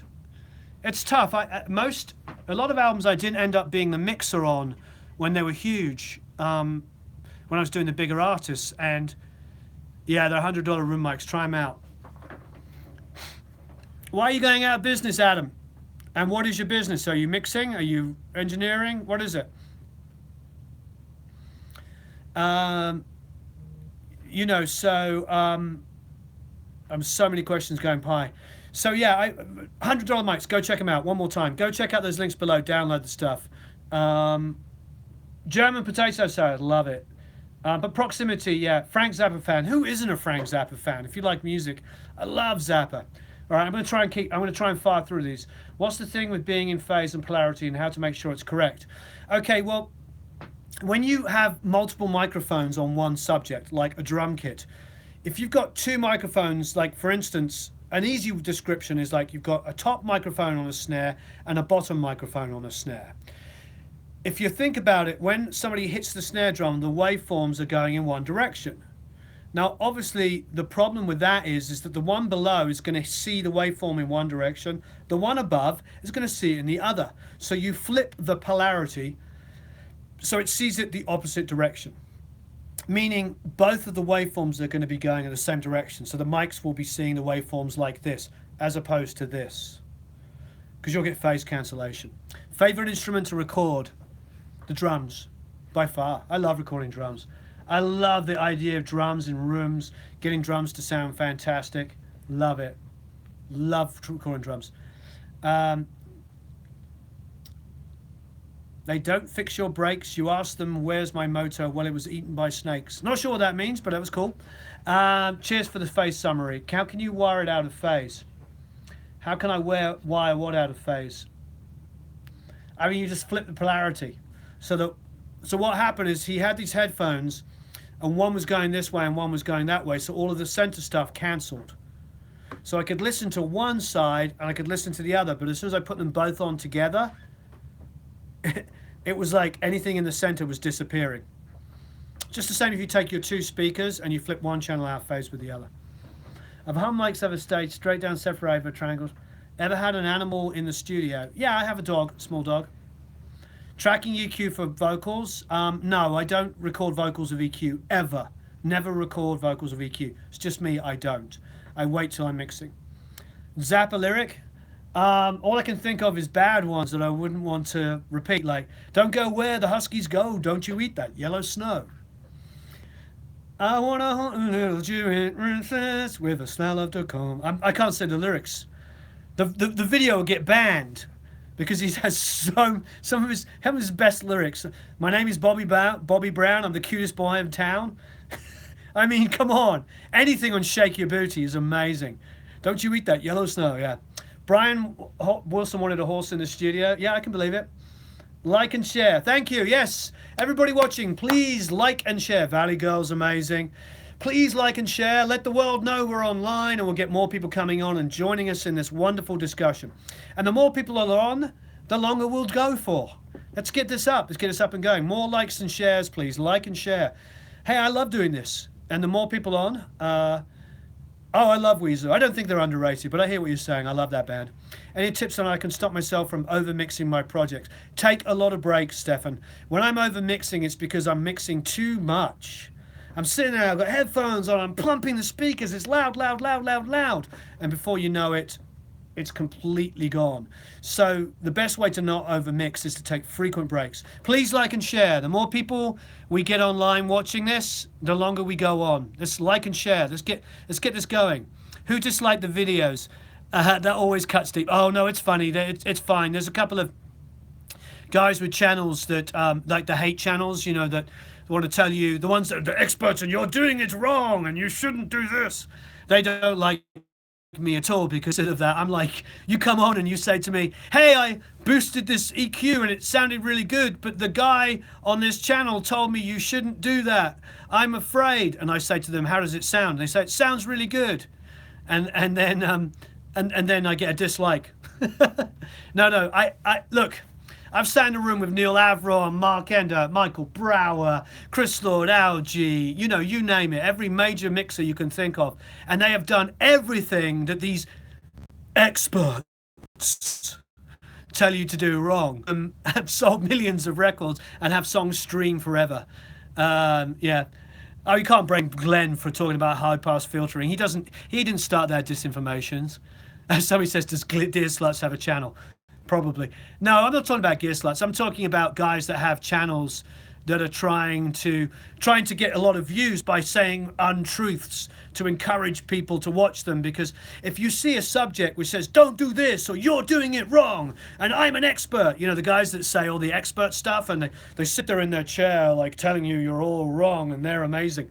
It's just like the problem for that is it doesn't help us as a community. Because there is, as you're saying, as Alexander said, there's no one right way. There's high passing, which is confusing people, and mastering engineers are complaining there's a proliferation of bad mixes with no clarity in the low end because people have been told not to high pass their stuff properly. And it's like, psh, there's never been a problem. I've never, ever, ever, ever, one more time, ever met a mastering engineer that told me that there was too much low end removed from their mix. They never say we can't create low end. They've never said that. So the whole high pass conversation is not true. It is irrelevant. You need to be high passing. You need to be controlling low end. Because if you get 3 or 4 things overlapping down there, it doesn't get bigger. It turns into mud, and you cannot bring out the kick, and you cannot bring out the bass guitar, and you cannot bring out the bottom end in the guitars, and the bottom end in synthesizers, and the bottom end in piano. All is just turns into a big lump of mud. So ignore people who have no idea what they're talking about. And just go with idiots like us. All of us here. You here are amazing people and you're just as much an expert as anybody. We're all here to help each other. Yeah, so don't worry about it. What frequencies do you DS on vocals? The ones that hurt are usually between 3, 4, 5, 6 and 7. Those are the most painful areas. So you might have to run sometimes 2 or 3 different DSs to control different areas. I put an Eventide H910 on my guitar. Zappa did that as well. Love that. Love using on that. MS on lead vocals, Adam Mason's presence. I'm not a big fan of MS, but Mark Needham's sometimes using it, and we've got a course of him coming out. Have I tried the experience with the Hairball Audio 1176 clones? They're amazing. I have friends that have them, and JJ Blair, I believe, has one. Is that right, JJ? Are you online? And they are amazing. Please like and share. Let's get us up to over 500 likes and share it on all your social media. We'll get more people talking. Dynamic EQ a lot on vocals. Yeah, it's good. Best headphone for mixing. Well, ultrasounds when they're wired in phase and when the guy who repaired them didn't wire them out of phase. Ouch. Dude, it's 3 a.m. 12:39 in Germany. My little 1-year-old just woke up for milk and she's here watching me. Say hello, Marina. Hello, Marina. I have a 3-year-old daughter called Lucinda. Marina Lucinda. Hello. I'm going through questions. Frequency slots of the tracks. Not sure what you mean. Frequency slots of the tracks. What happens when you have to mix music you don't like? I make it so I like it. I put so much of my heart and soul in it, I make it amazing. Every single time. I try to take it past the finish line, make it slamming. Let's get this up to over 500 likes and shares. Please like and share so people know we're online. Please like and share if you haven't already. If you're going to be a pro mixer on a PT12, you need Pro Tools HD. What's the difference? No. Because Mark Needham in the box. I'm talking about guys that are working all the time. There's a couple of guys that don't work much that mix in the box. But the guys that are working all the time, Mark Needham works every single day. He doesn't have 3 months between projects. He's working every day. He's amazing. He's a good friend of mine. In the box. Great mixer. Neil Avron. Amazing mixer. Did the 21 Pilots record. Mixed in the box. Mark Ender. Huge pop rock mixer. One of the best in the business. EDM, everything. Amazing. Those are 3 of the busiest and best guys in the business. All of them mix in the box. No summing. All 3 of them. Yes, it's live, Joe. You know it's live because I just answered you. So those 3 guys are 3 of the biggest mixers and best mixers in the world. Forget about busy, the best, and they all mix in the box. So no, you don't need HD hardware. Do I have it? Yes, but I track drums every day. I track drums and guitars. Today we did a guitar part on a song that we're doing Bob Marlette. Yesterday I did a guitar part on a song I was mixing. Play guitar every day. Thank you, Alvi. I really appreciate it.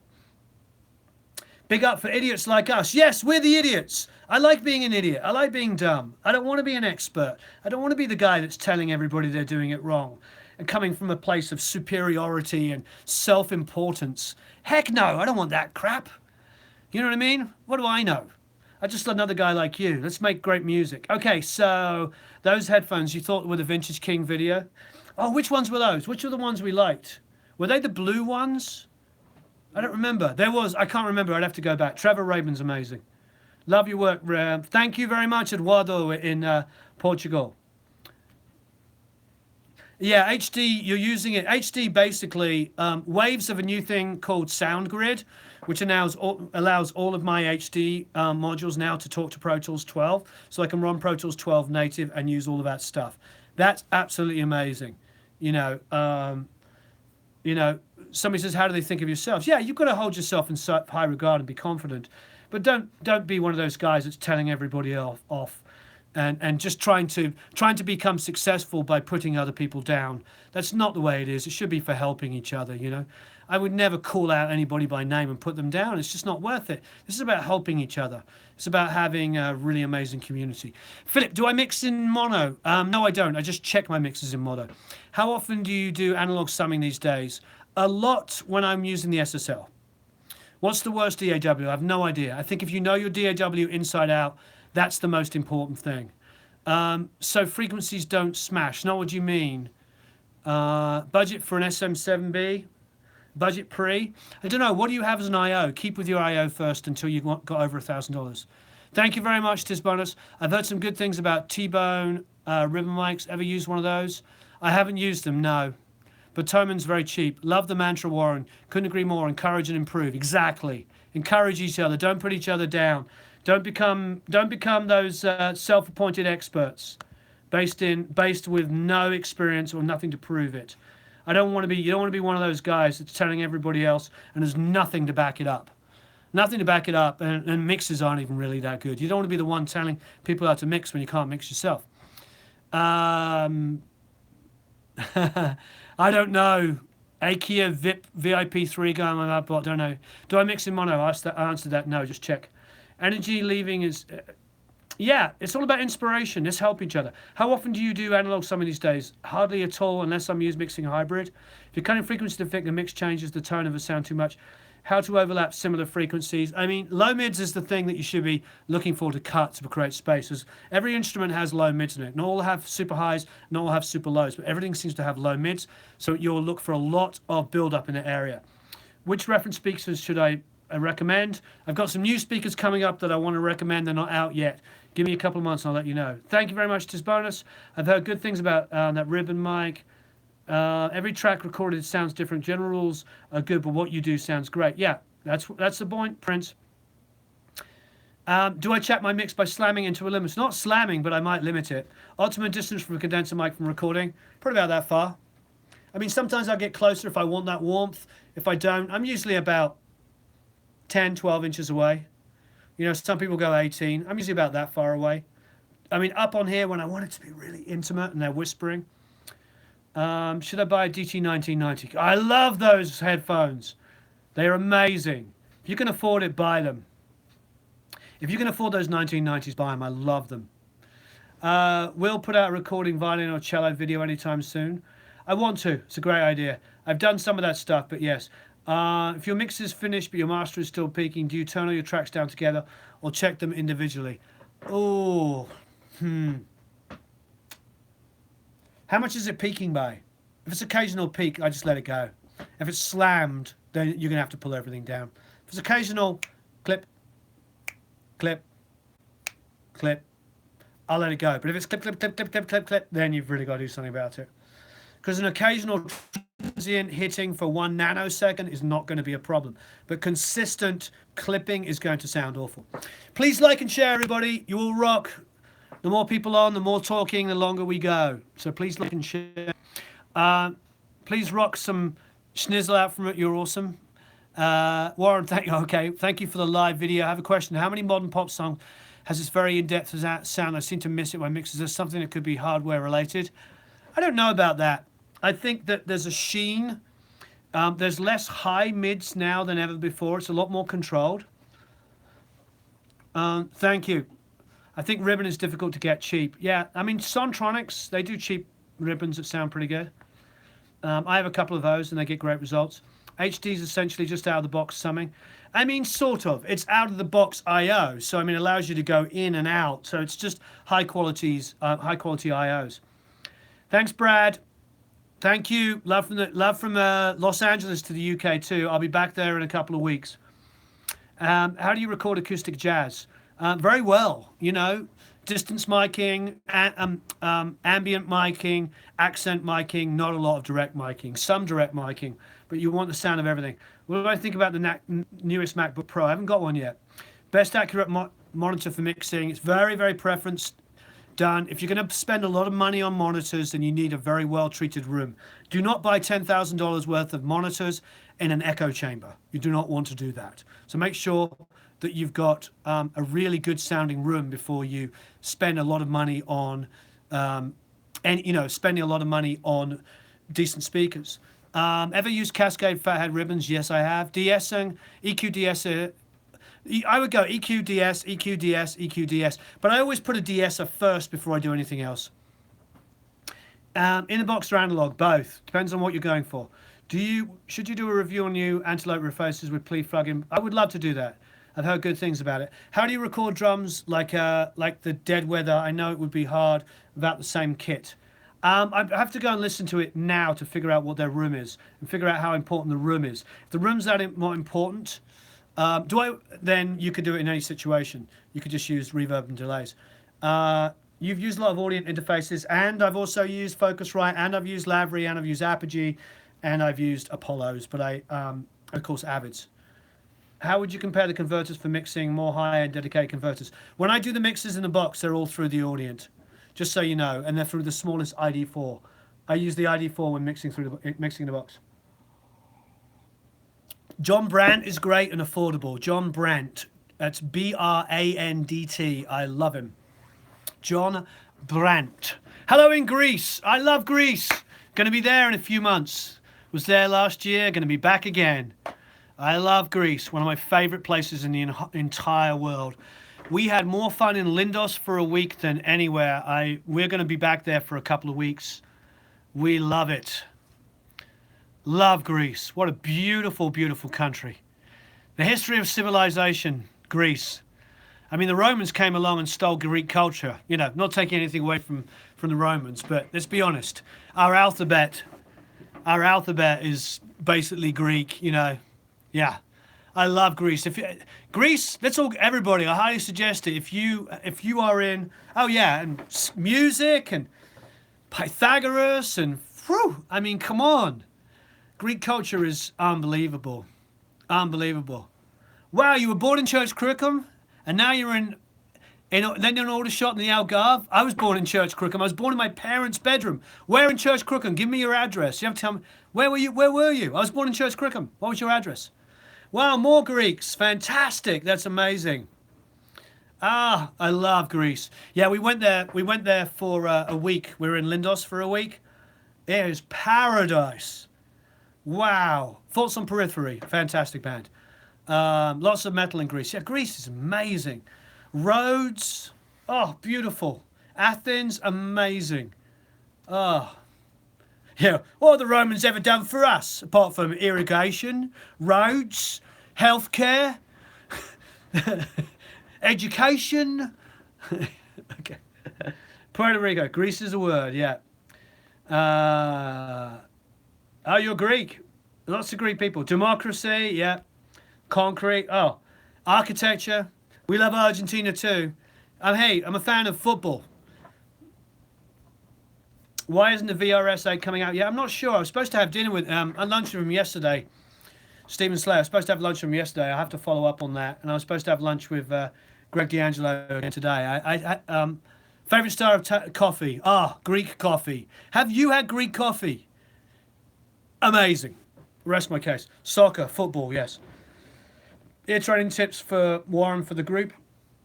Ear training. I use a lot of different apps. Yes, Argentina gave us Messi.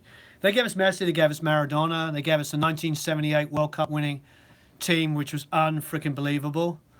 One of my favorite memories ever was with my father, and my father and I watching Scotland versus Holland in the 1978 World Cup. What team do I support? I'm a Londoner originally. I was born in Crookham, but Hand of God still hurts. Yeah, I know. But all my family's from London. So I'll let you guess which my team is. We're in Church Crookham. I still want to find out where you were in Church Crookham. What street? Do you remember what street? Do I low pass as much as high pass? Not as much, but definitely yes. No, not Arsenal. So you pretty much only got one left. I haven't got to try out the somebody already. Definitely not Arsenal, and definitely not Spurs or West Ham. Is Crookham near Squatney? That's hilarious. Chelsea, thank you. Yes, I'm a Chelsea fan. Born and bred. My great-great-grandfather was one of the 6 original investors. And I don't have any money, so I don't know where that came from. Celtic, I love Celtic. I love Rangers too. I like Scottish football. Scottish football actually is actually really, really shocking. People are shocked. It's a family. My whole family goes back as Chelsea supporters. So I'm not some fair weather guy that supported Chelsea. When I was a kid in the 70s and the 80s, do you remember how bad? Do you remember how bad Chelsea were? You remember how bad? Bonetti, exactly. Ozzy, Bonetti, you know? Ray Wilkins, Butch Wilkins. Yeah. West Ham, I have a lot of respect for West Ham. My father worked with Trevor Brooking, so we have a lot of love for West Ham. Sporting Man City when they were naff. Yeah, so you understand what it's like. We love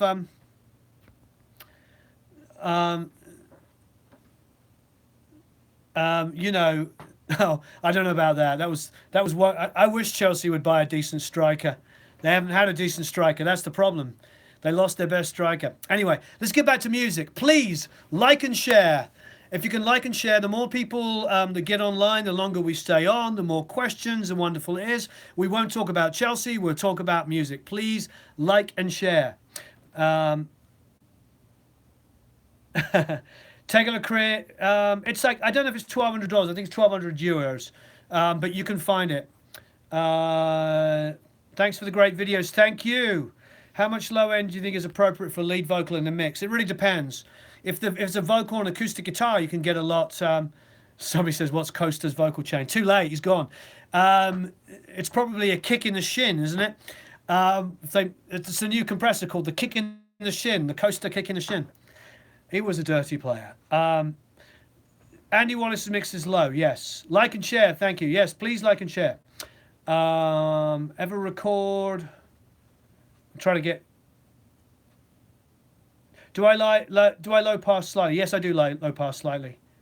Upgraded your 1032s with new room correction system? No, I haven't. They came in and rang out the room, so we adjusted the speakers for the room. We did have the room rung out, and the only thing was we had a bump at about 150, and that's because we have a console, and it's really typical you get a bump with it. Favorite Beatles tracks for referencing? My favorite Beatles song of all time is "Hey Jude" or "Don't Let Me Down." You know. Or this one as well.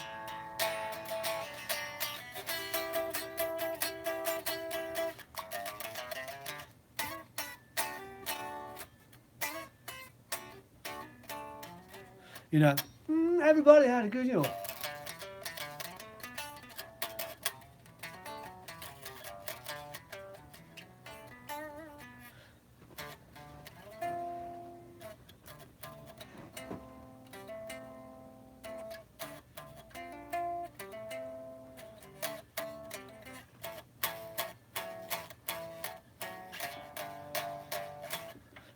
Anyway. Yes, I could play Beatles all day. Love it. Back to music. Favorite football song? Blue is the color. All right. So let's go back to the questions. Don't Leave Me Now by Pink Floyd, one of the greatest vocal performances. Yes, absolutely. Somebody's trying to publish their website or something. I have no idea what you're trying to do here, person. Sorry, but I was trying to make this. Okay, so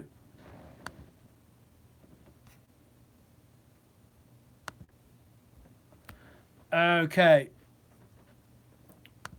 All right, so I'm trying to get back to real questions here. Somebody was spamming us. I know your Pro Tools users, so many pros are. Many of us amateur mixers are using Reaper. I mean, the reason why I'm a Pro Tools expert is because they were streets ahead at the time. There wasn't that many things, wasn't that many audio editors. There was a lot of editing software.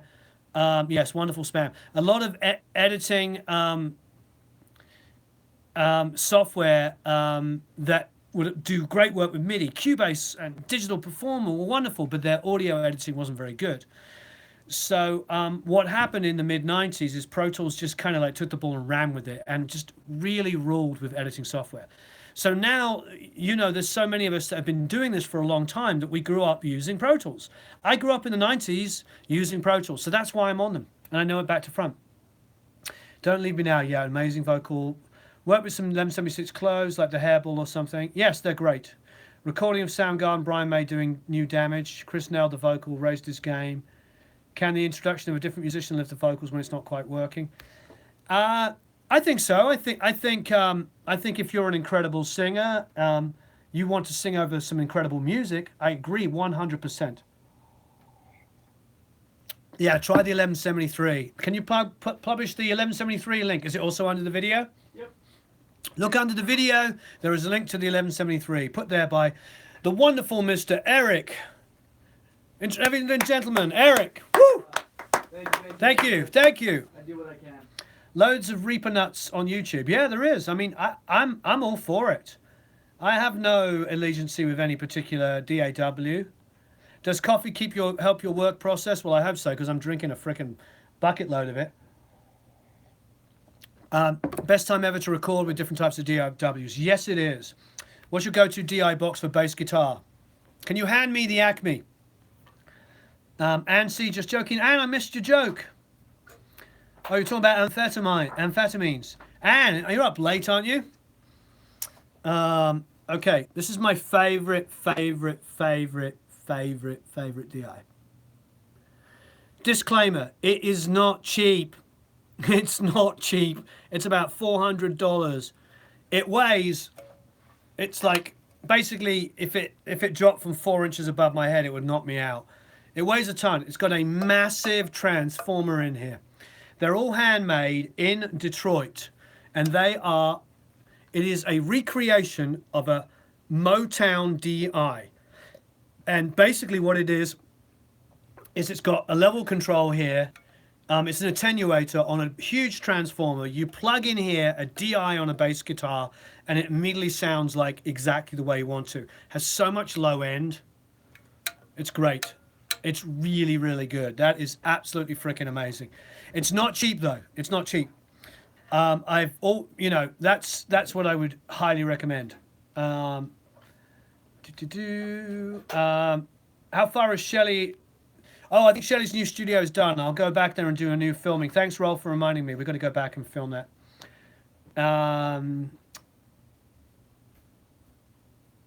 Your mum dated Dave Gilmour. It was funny, when I was in Greece, Dave's got a house on the same island we were on. Very close to where my family live. eBay is emptying as you show that, yeah. Yeah, I love Radial. Radial are a great company. They were threatening to do some stuff with us, but I think they're not going to do it.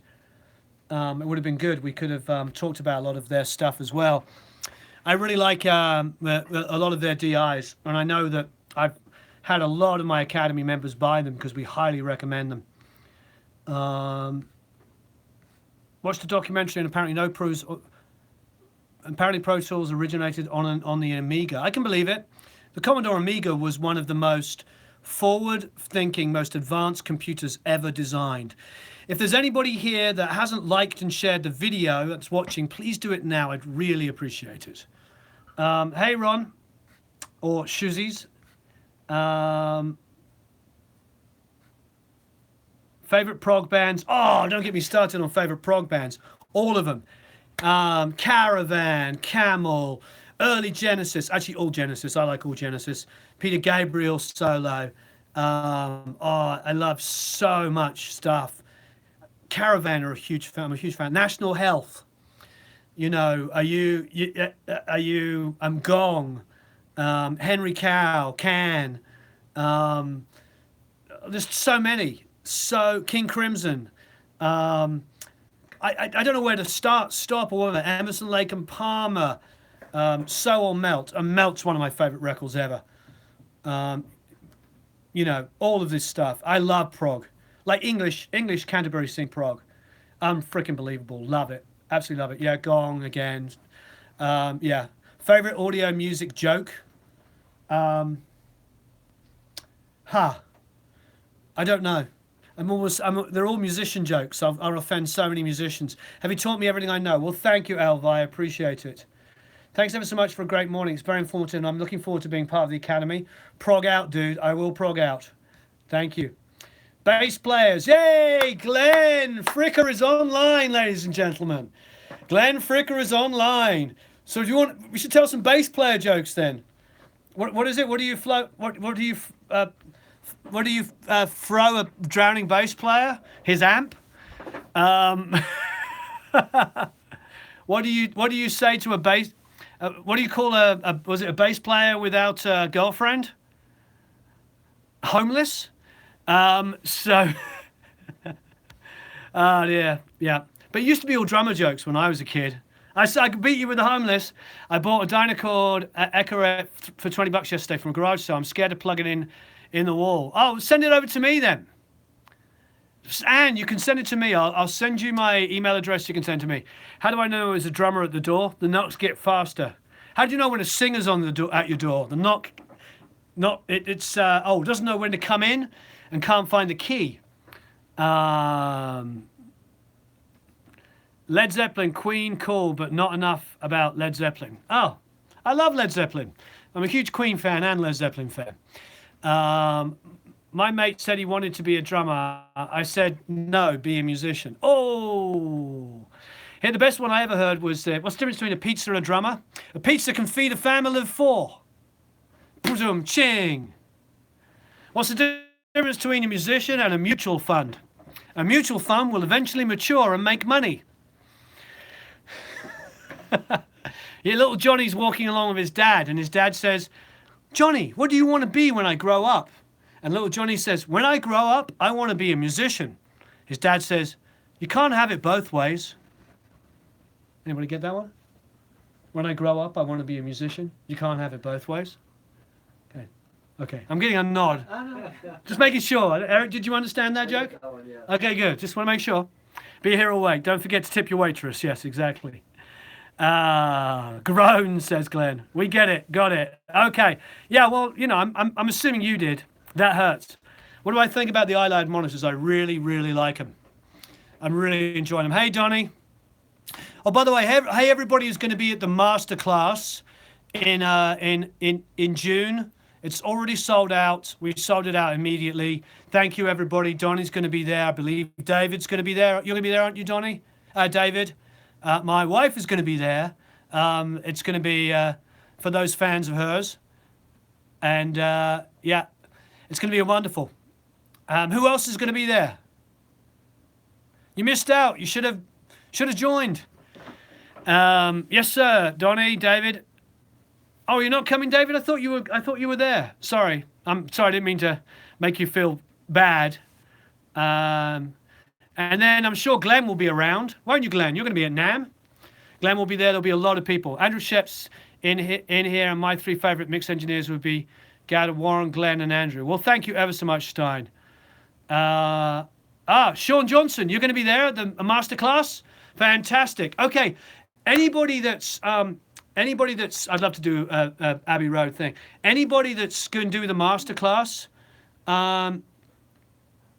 anybody that's doing the masterclass, I'm going to do a Skype call with you in the next 2 weeks. We're going to do a private Skype call for at least half an hour, probably an hour Skype call. And we are going to talk about what we want to record while we're there, because we're at Blackbird and they have the largest collection of gear in the world. They have 27 channels. Hey, Ralph's going to be there. Yeah, Ralph's there as well. So Sean, Ralph, Donnie, we're going to get on Skype and we're going to go through and talk about what you want to record. Ralph, for instance, and Jeff, if he's on there. We're going to find out what drums you want to record. We're going to find out what mic pre's you want to use. We're going to find out what microphones, and we're going to put them out, and we're going to get them. And we're going to, if you want a Ringo kit, we're going to put a Ringo kit up there. You want a John Bonham frickin' 26-inch kick drum, it's going to be there. So this is going to be like frickin' the best masterclass. Yeah. Well, BMO, we're going to get a lot of great people. Trust me. We're going to get a lot of great musicians. We're going to get producers and engineers who are going to come down and do talks. The last one we did at Sunset Sound, we had Shelly Yackers come down for 2 hours and hang out. We had Cameron Webb come down for 2 hours and hang out. We had Auric Wild come down for 2 hours. And they came down and they talked about recording and mixing. Shelly, I think, was there for 4 hours, wasn't he? Yeah, it was there. He was there 4 hours, and he was talking about Tom Petty records, John Lennon. I mean, we're in a little room, 10 or 15 people, asking Shelly Yackers one-on-one questions about John Lennon and Tom Petty. Trust me, our masterclasses are the best masterclasses around because we're friends of all these guys. It's fantastic. Oh yeah, Cameron came down for 2 days and 2 hours and stayed the whole day and recorded all the electric guitars with different amps and fought them out. And the other great thing, Ralph, sorry, and Donnie and Sean, all they're going to be at the masterclass. What you're going to love is this control room's huge and there's tons of places to hang out. The only downside with our beloved Sunset Sound is it's not a very big control room. It's great for working in, but it was just difficult for the guys because they had to navigate around the console. The great thing about Blackbird is Studio D has a massive control room. So everybody's going to have a chair, everybody's going to chill out. There is like vintage Martins on the wall around you. There's Gibson J45s. There's so much incredible stuff there. Is that a spaceship logo? No, it's actually is. It is a space shuttle. It's a Lego space shuttle. So it's going to be absolutely amazing. For those of you that have already signed up, I think maybe if you ask Sam nicely, he might squeeze 1 or 2 more people in there. But we did sell the initial places immediately, which was very exciting. Yeah, it's going to be a lot of good. Brett, are you inside of the Academy? Because we sent out emails and there's a post about it. Well, if anybody wants to come, if there's a couple of people that really want to come, I don't know, I've never met Bob Rock. Favorite solo acoustic record? I don't have a favorite solo acoustic album, but my favorite album that is On Your Birthday with the Space Shuttle, Bad. I remember when it happened. Yeah. What was the question? My favorite album that's done by an acoustic artist is John Martin, Solid Air. And that is a phenomenal album. It's kind of a jazz at some moments. It's acoustic. Check it out. John Martin with a Y. It's M-A-R. He's English with Scottish family, so he often called himself Scottish, which is completely excusable, obviously. And he actually ended up living in Ireland. And really talented guy. His music is phenomenal. The album's called Solid Air. I highly recommend it. See you soon, Rob. We'll be back on Thursday. Another one of these on Thursday. Check it out. Oh yeah, Over the Hill. Thank you, Gary, for knowing what I'm talking about. My favorite guitar solo is "'Cause We've Ended as Lovers" by Jeff Beck from Blow by Blow. It is beyond doubt the greatest guitar solo ever. No, I think it's Over the Hill. It's from Over the Hill. Yeah, I think it's Over the Hill. And then probably Comfortably Numb would be in the top 2 or 3. Comfortably Numb, I think, is one of my. I feel like The Wall is one of my favorite complete albums. Blow by Blow is my favorite guitar album. Most of what Brian May plays, whether it be a composition of harmony guitar parts or solo stuff, just floors me. Especially in the 70s and mid early 80s, his tone was phenomenal. Unfreaking believable. It's hard to not put Brian May up there as one of the greatest ones of all time. Rock Fox, It is the 3 days before NAMM. We can make an exception and put 1 or 2 more people. We have technically sold it out, but I'm talking about it now. So if you want to, just email us at support@producelikeapro.com and we can get you details. Yeah, Mark Knopfler. Oh yeah, Making Movies. What a beautiful album. What a beautiful album. Absolutely phenomenal. Phenomenal album. Yeah, I listened to The Wall for at least a year straight. Typically, you record mics in mono, as separate left and right tracks, actually labeled overheads, hat or ride. I personally do left or right, but some people do hat and ride, which I think is a good idea because then it's easier to distinguish the panning. How many songs do I mix a week? Sometimes I mix a song a day, sometimes I mix 3 songs a day. So Tim Buckley I love. So there's no real number of songs. At the moment we're doing 1 or 2 a day. Jimmy Page, love him, phenomenal player, especially his acoustic stuff. Please say something about ear training. Ear training. No, there's so many free apps on the App Store. Try them all, see which one fits for you. There's so many different ones. Have I seen Sound City? Yes, I did like it. Stephen Wilson, ridiculously talented. Joe Bonamassa, love him. I love Joe Bonamasa's playing. Grace is one of my favorite albums. I really want to interview Joe Bonamassa. I'm a big oh, I don't know. Oh, Norwegian. I worked with a Norwegian artist. She was super talented. I'm blanking on her name. She was phenomenal. Yeah, Joe Bonamassa's a really amazing guitar player. I like him because a lot of his guitar stuff reminds me of Kossoff, and I'm a huge Kossoff fan. I feel like I like it when I hear the roots in people. Neve Consols, love them. Jack White, yeah, Jack's great. Stevie Ray Vaughan, amazing. Frank Zappa, unbelievable. Moody Blues, incredible. Yes, Joe Bonamassa would be a wonderful interview. I'd love to interview. Oh, Burt Yanks, of course. Pentangle, phenomenal. Black Country Communion, amazing. Paul Kossoff, absolutely phenomenal. Butch Walker, incredible. The Cars, Steve Vai, amazing. The Cars, we worked with Elliot Easton recently, amazing. Hello there, Jason Christie in Ireland. Hello, whereabouts in Ireland are you? Joe Satriani, phenomenal. Guthrie Govern, amazing. Billy Talent, great. Slate DMS, Pete Townsend, amazing. Yeah, Slate VMS, highly recommend it. Hello, Gustavo. So please like and share. See if we can get us up to the over 600. The Cure, I love The Cure. Heidi ho, Ken. Hello from Melbourne in Australia. Anybody new, please like and share. Let's see if we can get this past the 600 mark.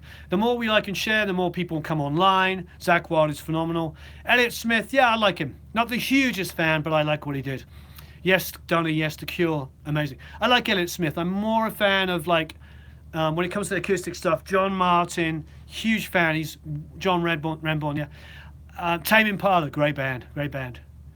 Do you know which video, Mark Peacock? Yeah, Mark, which video are you talking about? What's that? Ear training equals 1 hour solfege a day. Yeah, if you want to do solfege, I would highly recommend it. John Mayer, yeah, he's great. Thank you very much, William. I really appreciate it. High-end Genelec speakers, do you recommend? Do you need a sub with them? I don't have a sub with my 1032s, but my room is fairly well, fairly well done. Stein, I can't remember the Norwegian artist I worked with, but she was really good. Marillion, yeah, they were really great. Such wrote me an excuse for work. He's really down-to-earth guy. We hit it off. Who's Such? Sorry. Steve Hackett, phenomenal. Love Genesis. Is it okay to record vocals through a Line 6 pod using the inbuilt preamp and compressor? It will give you a very affected sound, saturated. Sure, try it. If you're subscribed to Produce Like a Pro, easier to find. Just a question regarding bass ambience. Do you think you did a bit on that? I like Joe Satriani, that's great. Yeah, I do like a little bit of ambience on bass at times. One of you worked with the kid guitar player at Sunset Sound class? I haven't worked with him since. How old is that tape recorder? I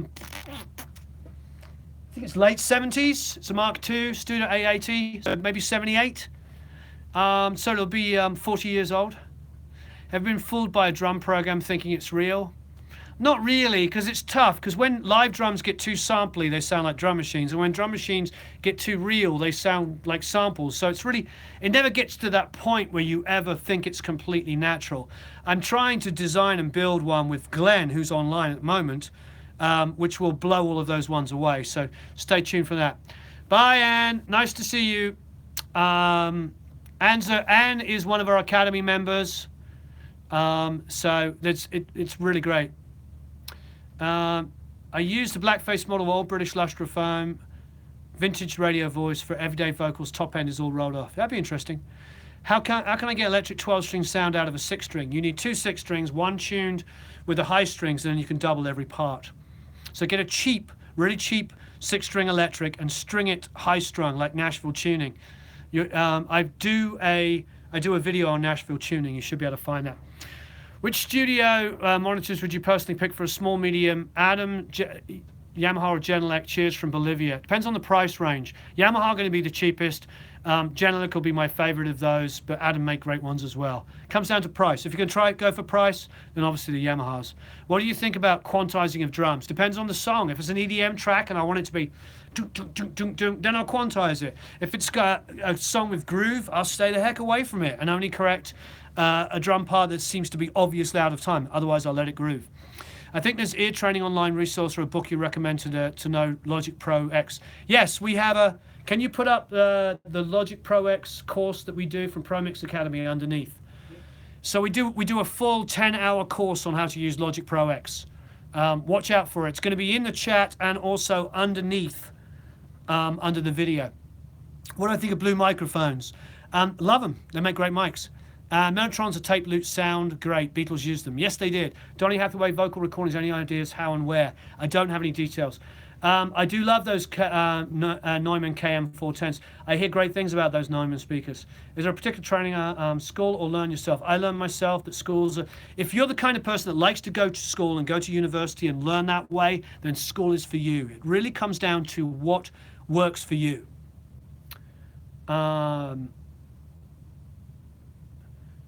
Sarah, we're going to give you the course to get. He's going to put it up now in the chat, and he's also going to put it underneath. Jonathan Wilson, yeah, he's fantastic. Is that it? Did you see that, Sarah? Yeah. It's up a few. It's the Pro Mix Academy audio courses. Did you pinpoint the Pro Tools, the Logic one? Yeah. Okay, yeah, he did for you. Yeah, so you see the Logic course, guys? It's above. Guys and girls. I hate saying guys for women. It goes, oops, page cannot be found. Why is that? Is it chopped off?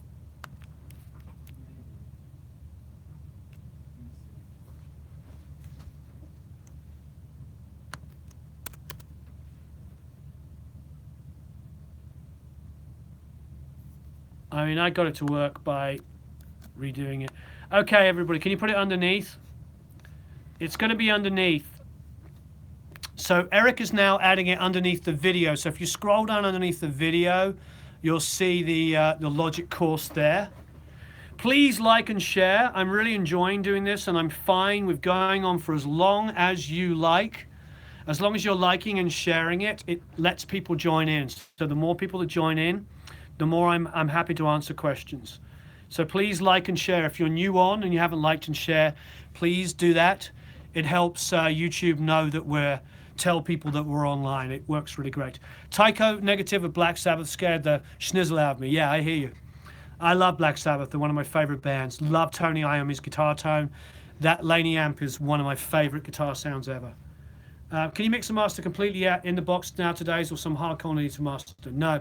So Joe, I was talking about 3 of the most successful mixers in the world, and there's a few mixers that mix in the box and talk about mixing the box, but none of them are actually mixing every day. These guys are, though.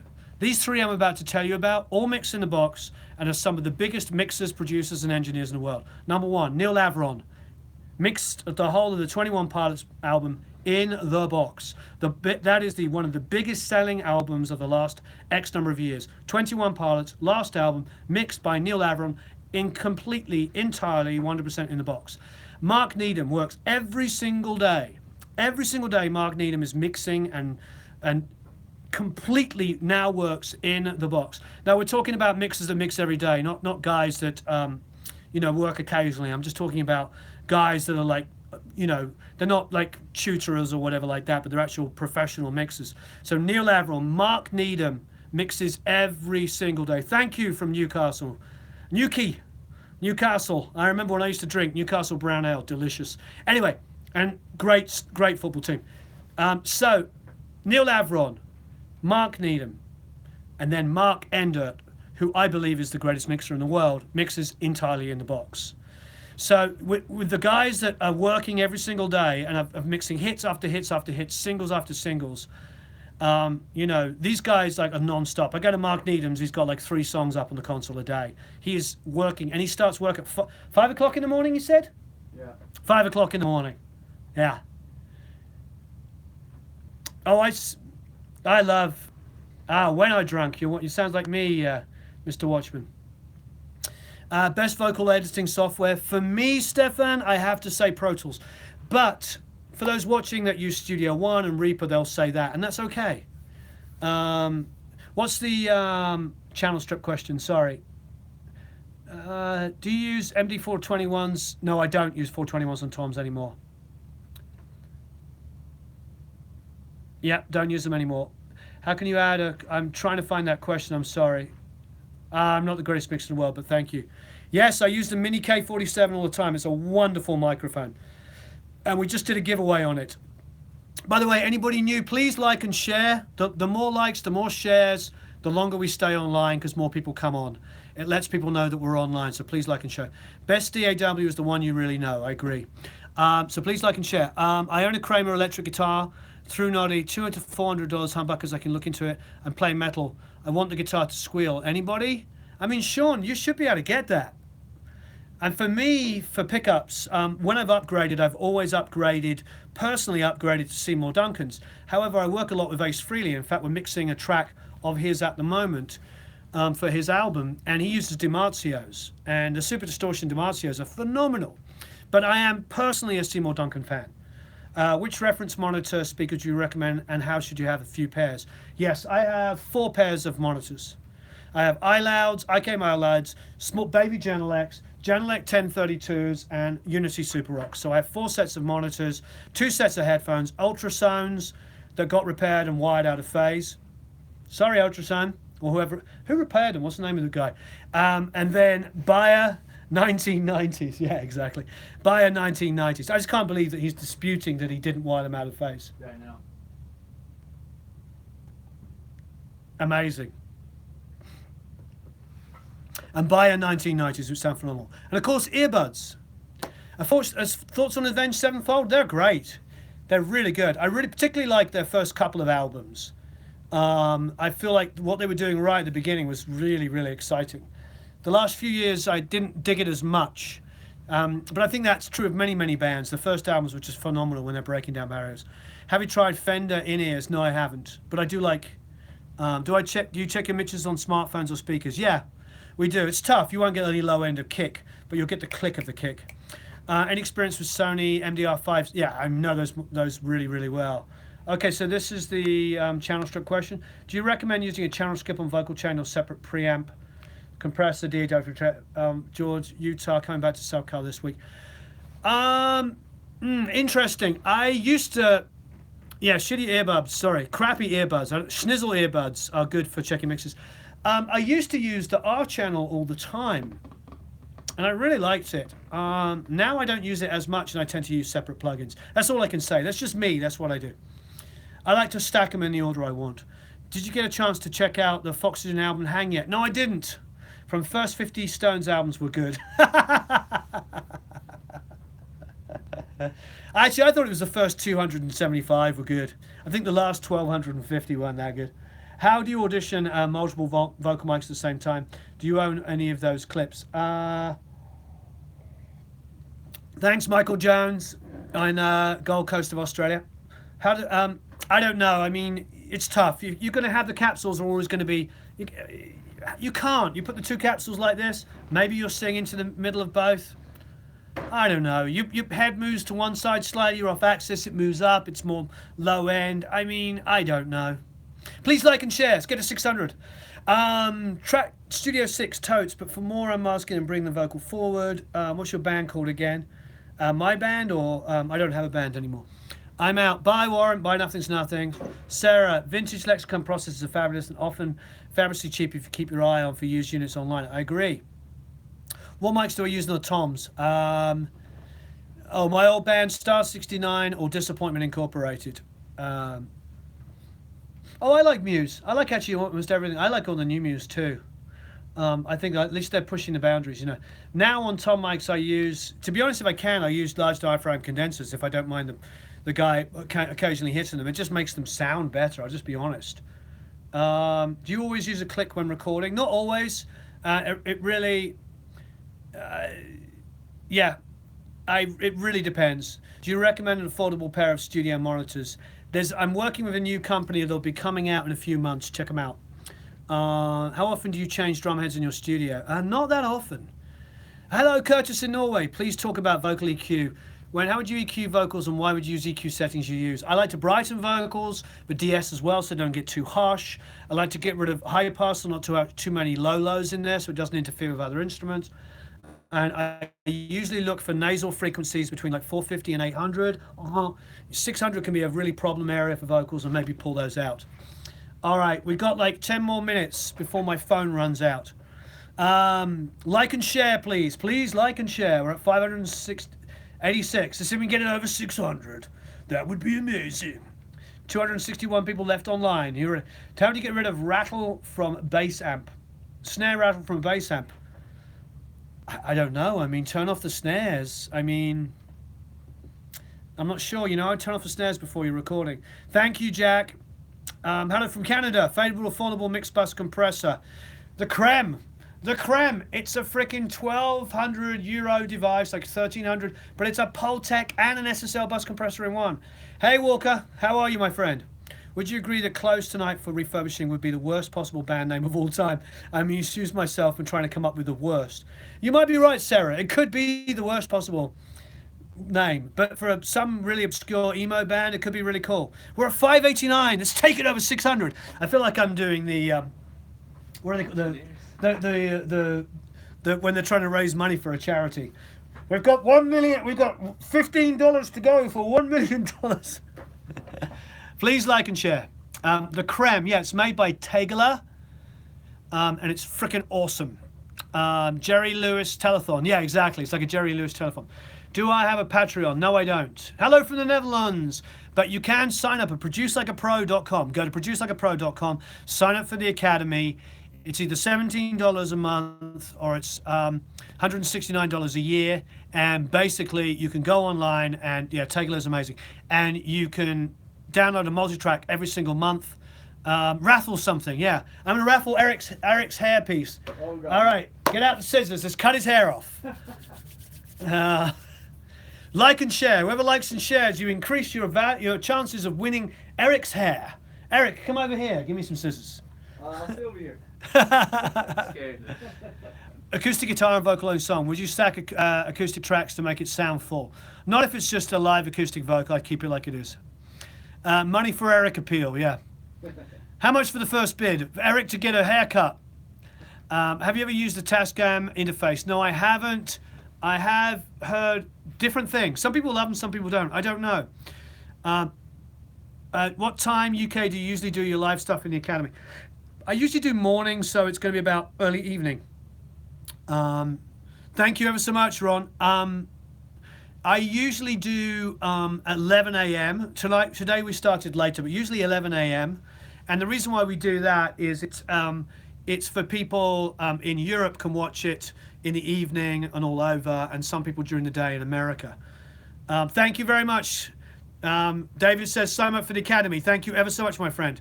5 more to hit 600. Can we get 5 more likes and shares?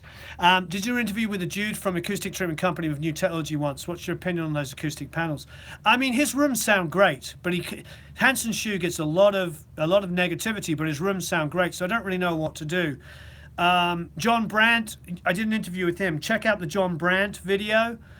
Somebody was asking me earlier about talking to somebody to do acoustic treatment. Highly recommend John Brandt. He's affordable and a great guy. Did we hit 600? We hit 600! Thank you! Woo! We're going to cut off Eric's hair now. Come on, Eric.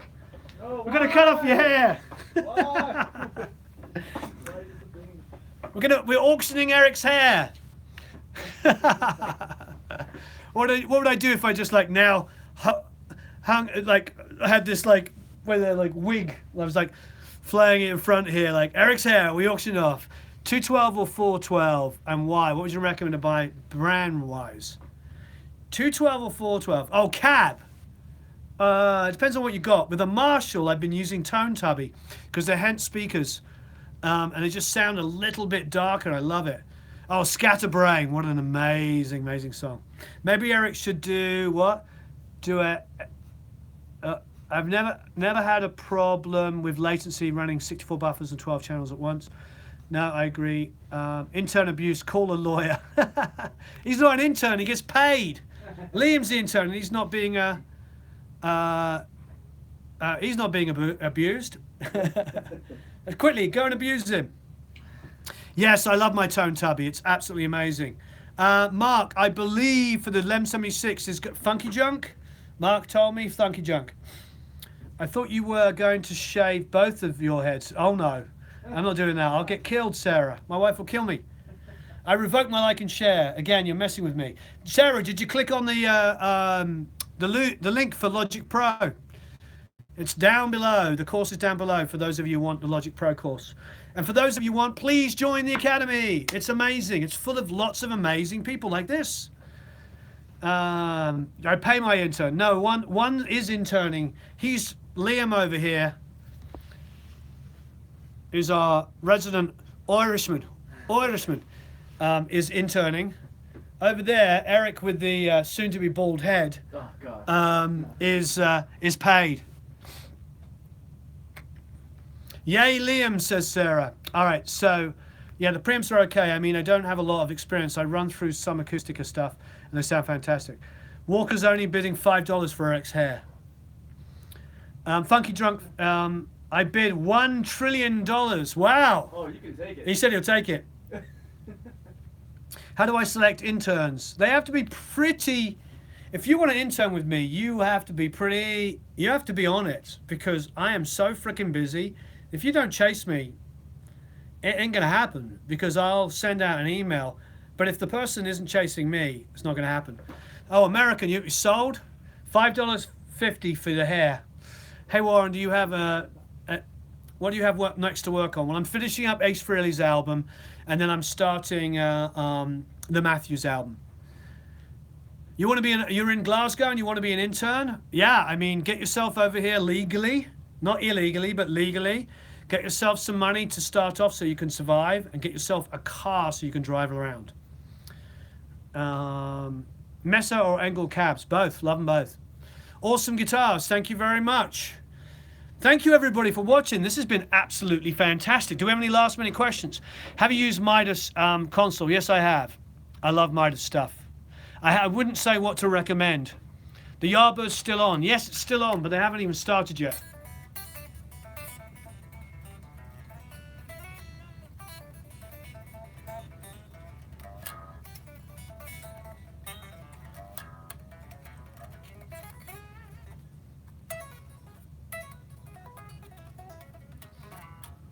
Hello, Gary. Good night. Well, good night to you, my friend. Yeah, the Ace album's going to be amazing.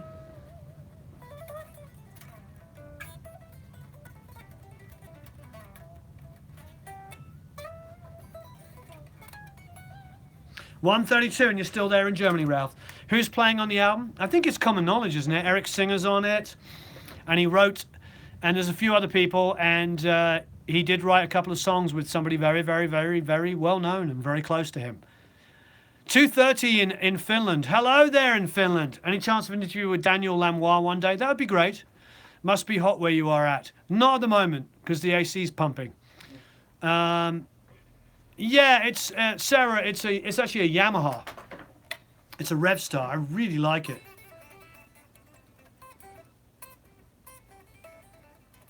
I don't know how a vintage D12 is worth. Mine broke.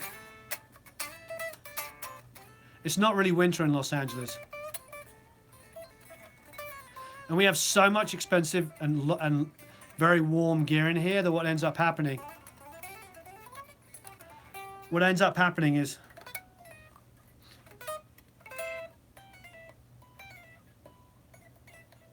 what ends up happening is it turns into an oven in here. And then we put on the, oh, can I sweep? I suppose so.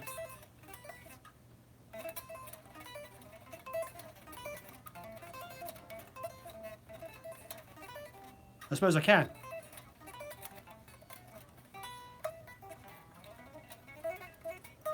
I tried to pick as much as possible though to get. Joe, I don't have a favorite plugin company. I like them. Thank you very much, Jack. I like all kinds of ones. All right, I'm going to go. Hello from Northern Ireland. Any tips for gating vocals? Gating them? I think, to be honest, I like the Arvox gate that's built into it. It's pretty soft. It works really, really well. Audient is phenomenal. All right, you want an Audient? See if you recognize. Oh, they didn't take that guitar, did they? No. They ended up finding somewhere else where they didn't have to drive as far to get it.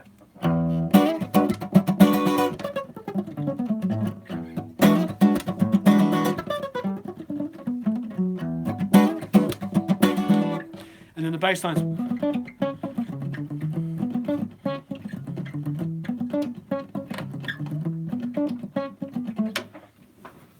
See who recognizes that. Anyway. All right, everybody, you have been absolutely amazing. Please like and share. Please feel free to leave a bunch of comments and questions below. If you're not already a subscriber, please subscribe. It would be absolutely phenomenal if you could subscribe. Please subscribe. Please like and share. Please help us out. This is an incredible community. You're all absolutely amazing here. Thank you in Canada. Tape VST, not off the top of my head, but I do really like what Mac DSP do with the tape emulations, what Waves is doing with the J37. If you haven't already, go watch the Beatles one that we did with Clay Blair. He's using the J37 tape emulation. It's amazing. Absolutely amazing. Thank you, everybody. American Devil says thank you, Warren, Eric, and Liam. All right. Love all you guys. You're fantastic. And girls, please leave a bunch of comments and questions below. Unfortunately, it takes YouTube about 20 minutes to figure out to make this go live again afterwards. So please, 57 Blues out of me. Please feel free to leave comments and questions below. Huzzah for Eric, says Sarah Dillon Breyer. Thank you, Jack. Thank you, in Romania. Good night. Good night. Good night from the UK, Lewis. Can't hear the final song, the last post on your channel. If you go in and sign in under the link, you'll be able to get to it. I don't know how much a D12E is worth. I've got one, it's broken, but I don't know how much it's worth. Good night, everybody. You all rock. Thank you so much. Please like and share. Please, after the video stops, come back in like 20 minutes or stay on and leave questions underneath, and I'll get to there and answer them as well. I really appreciate you all. Good night there. Have a marvelous time recording and mixing. Have a marvelous time. I'll see you all very, very soon. Thanks. Bye.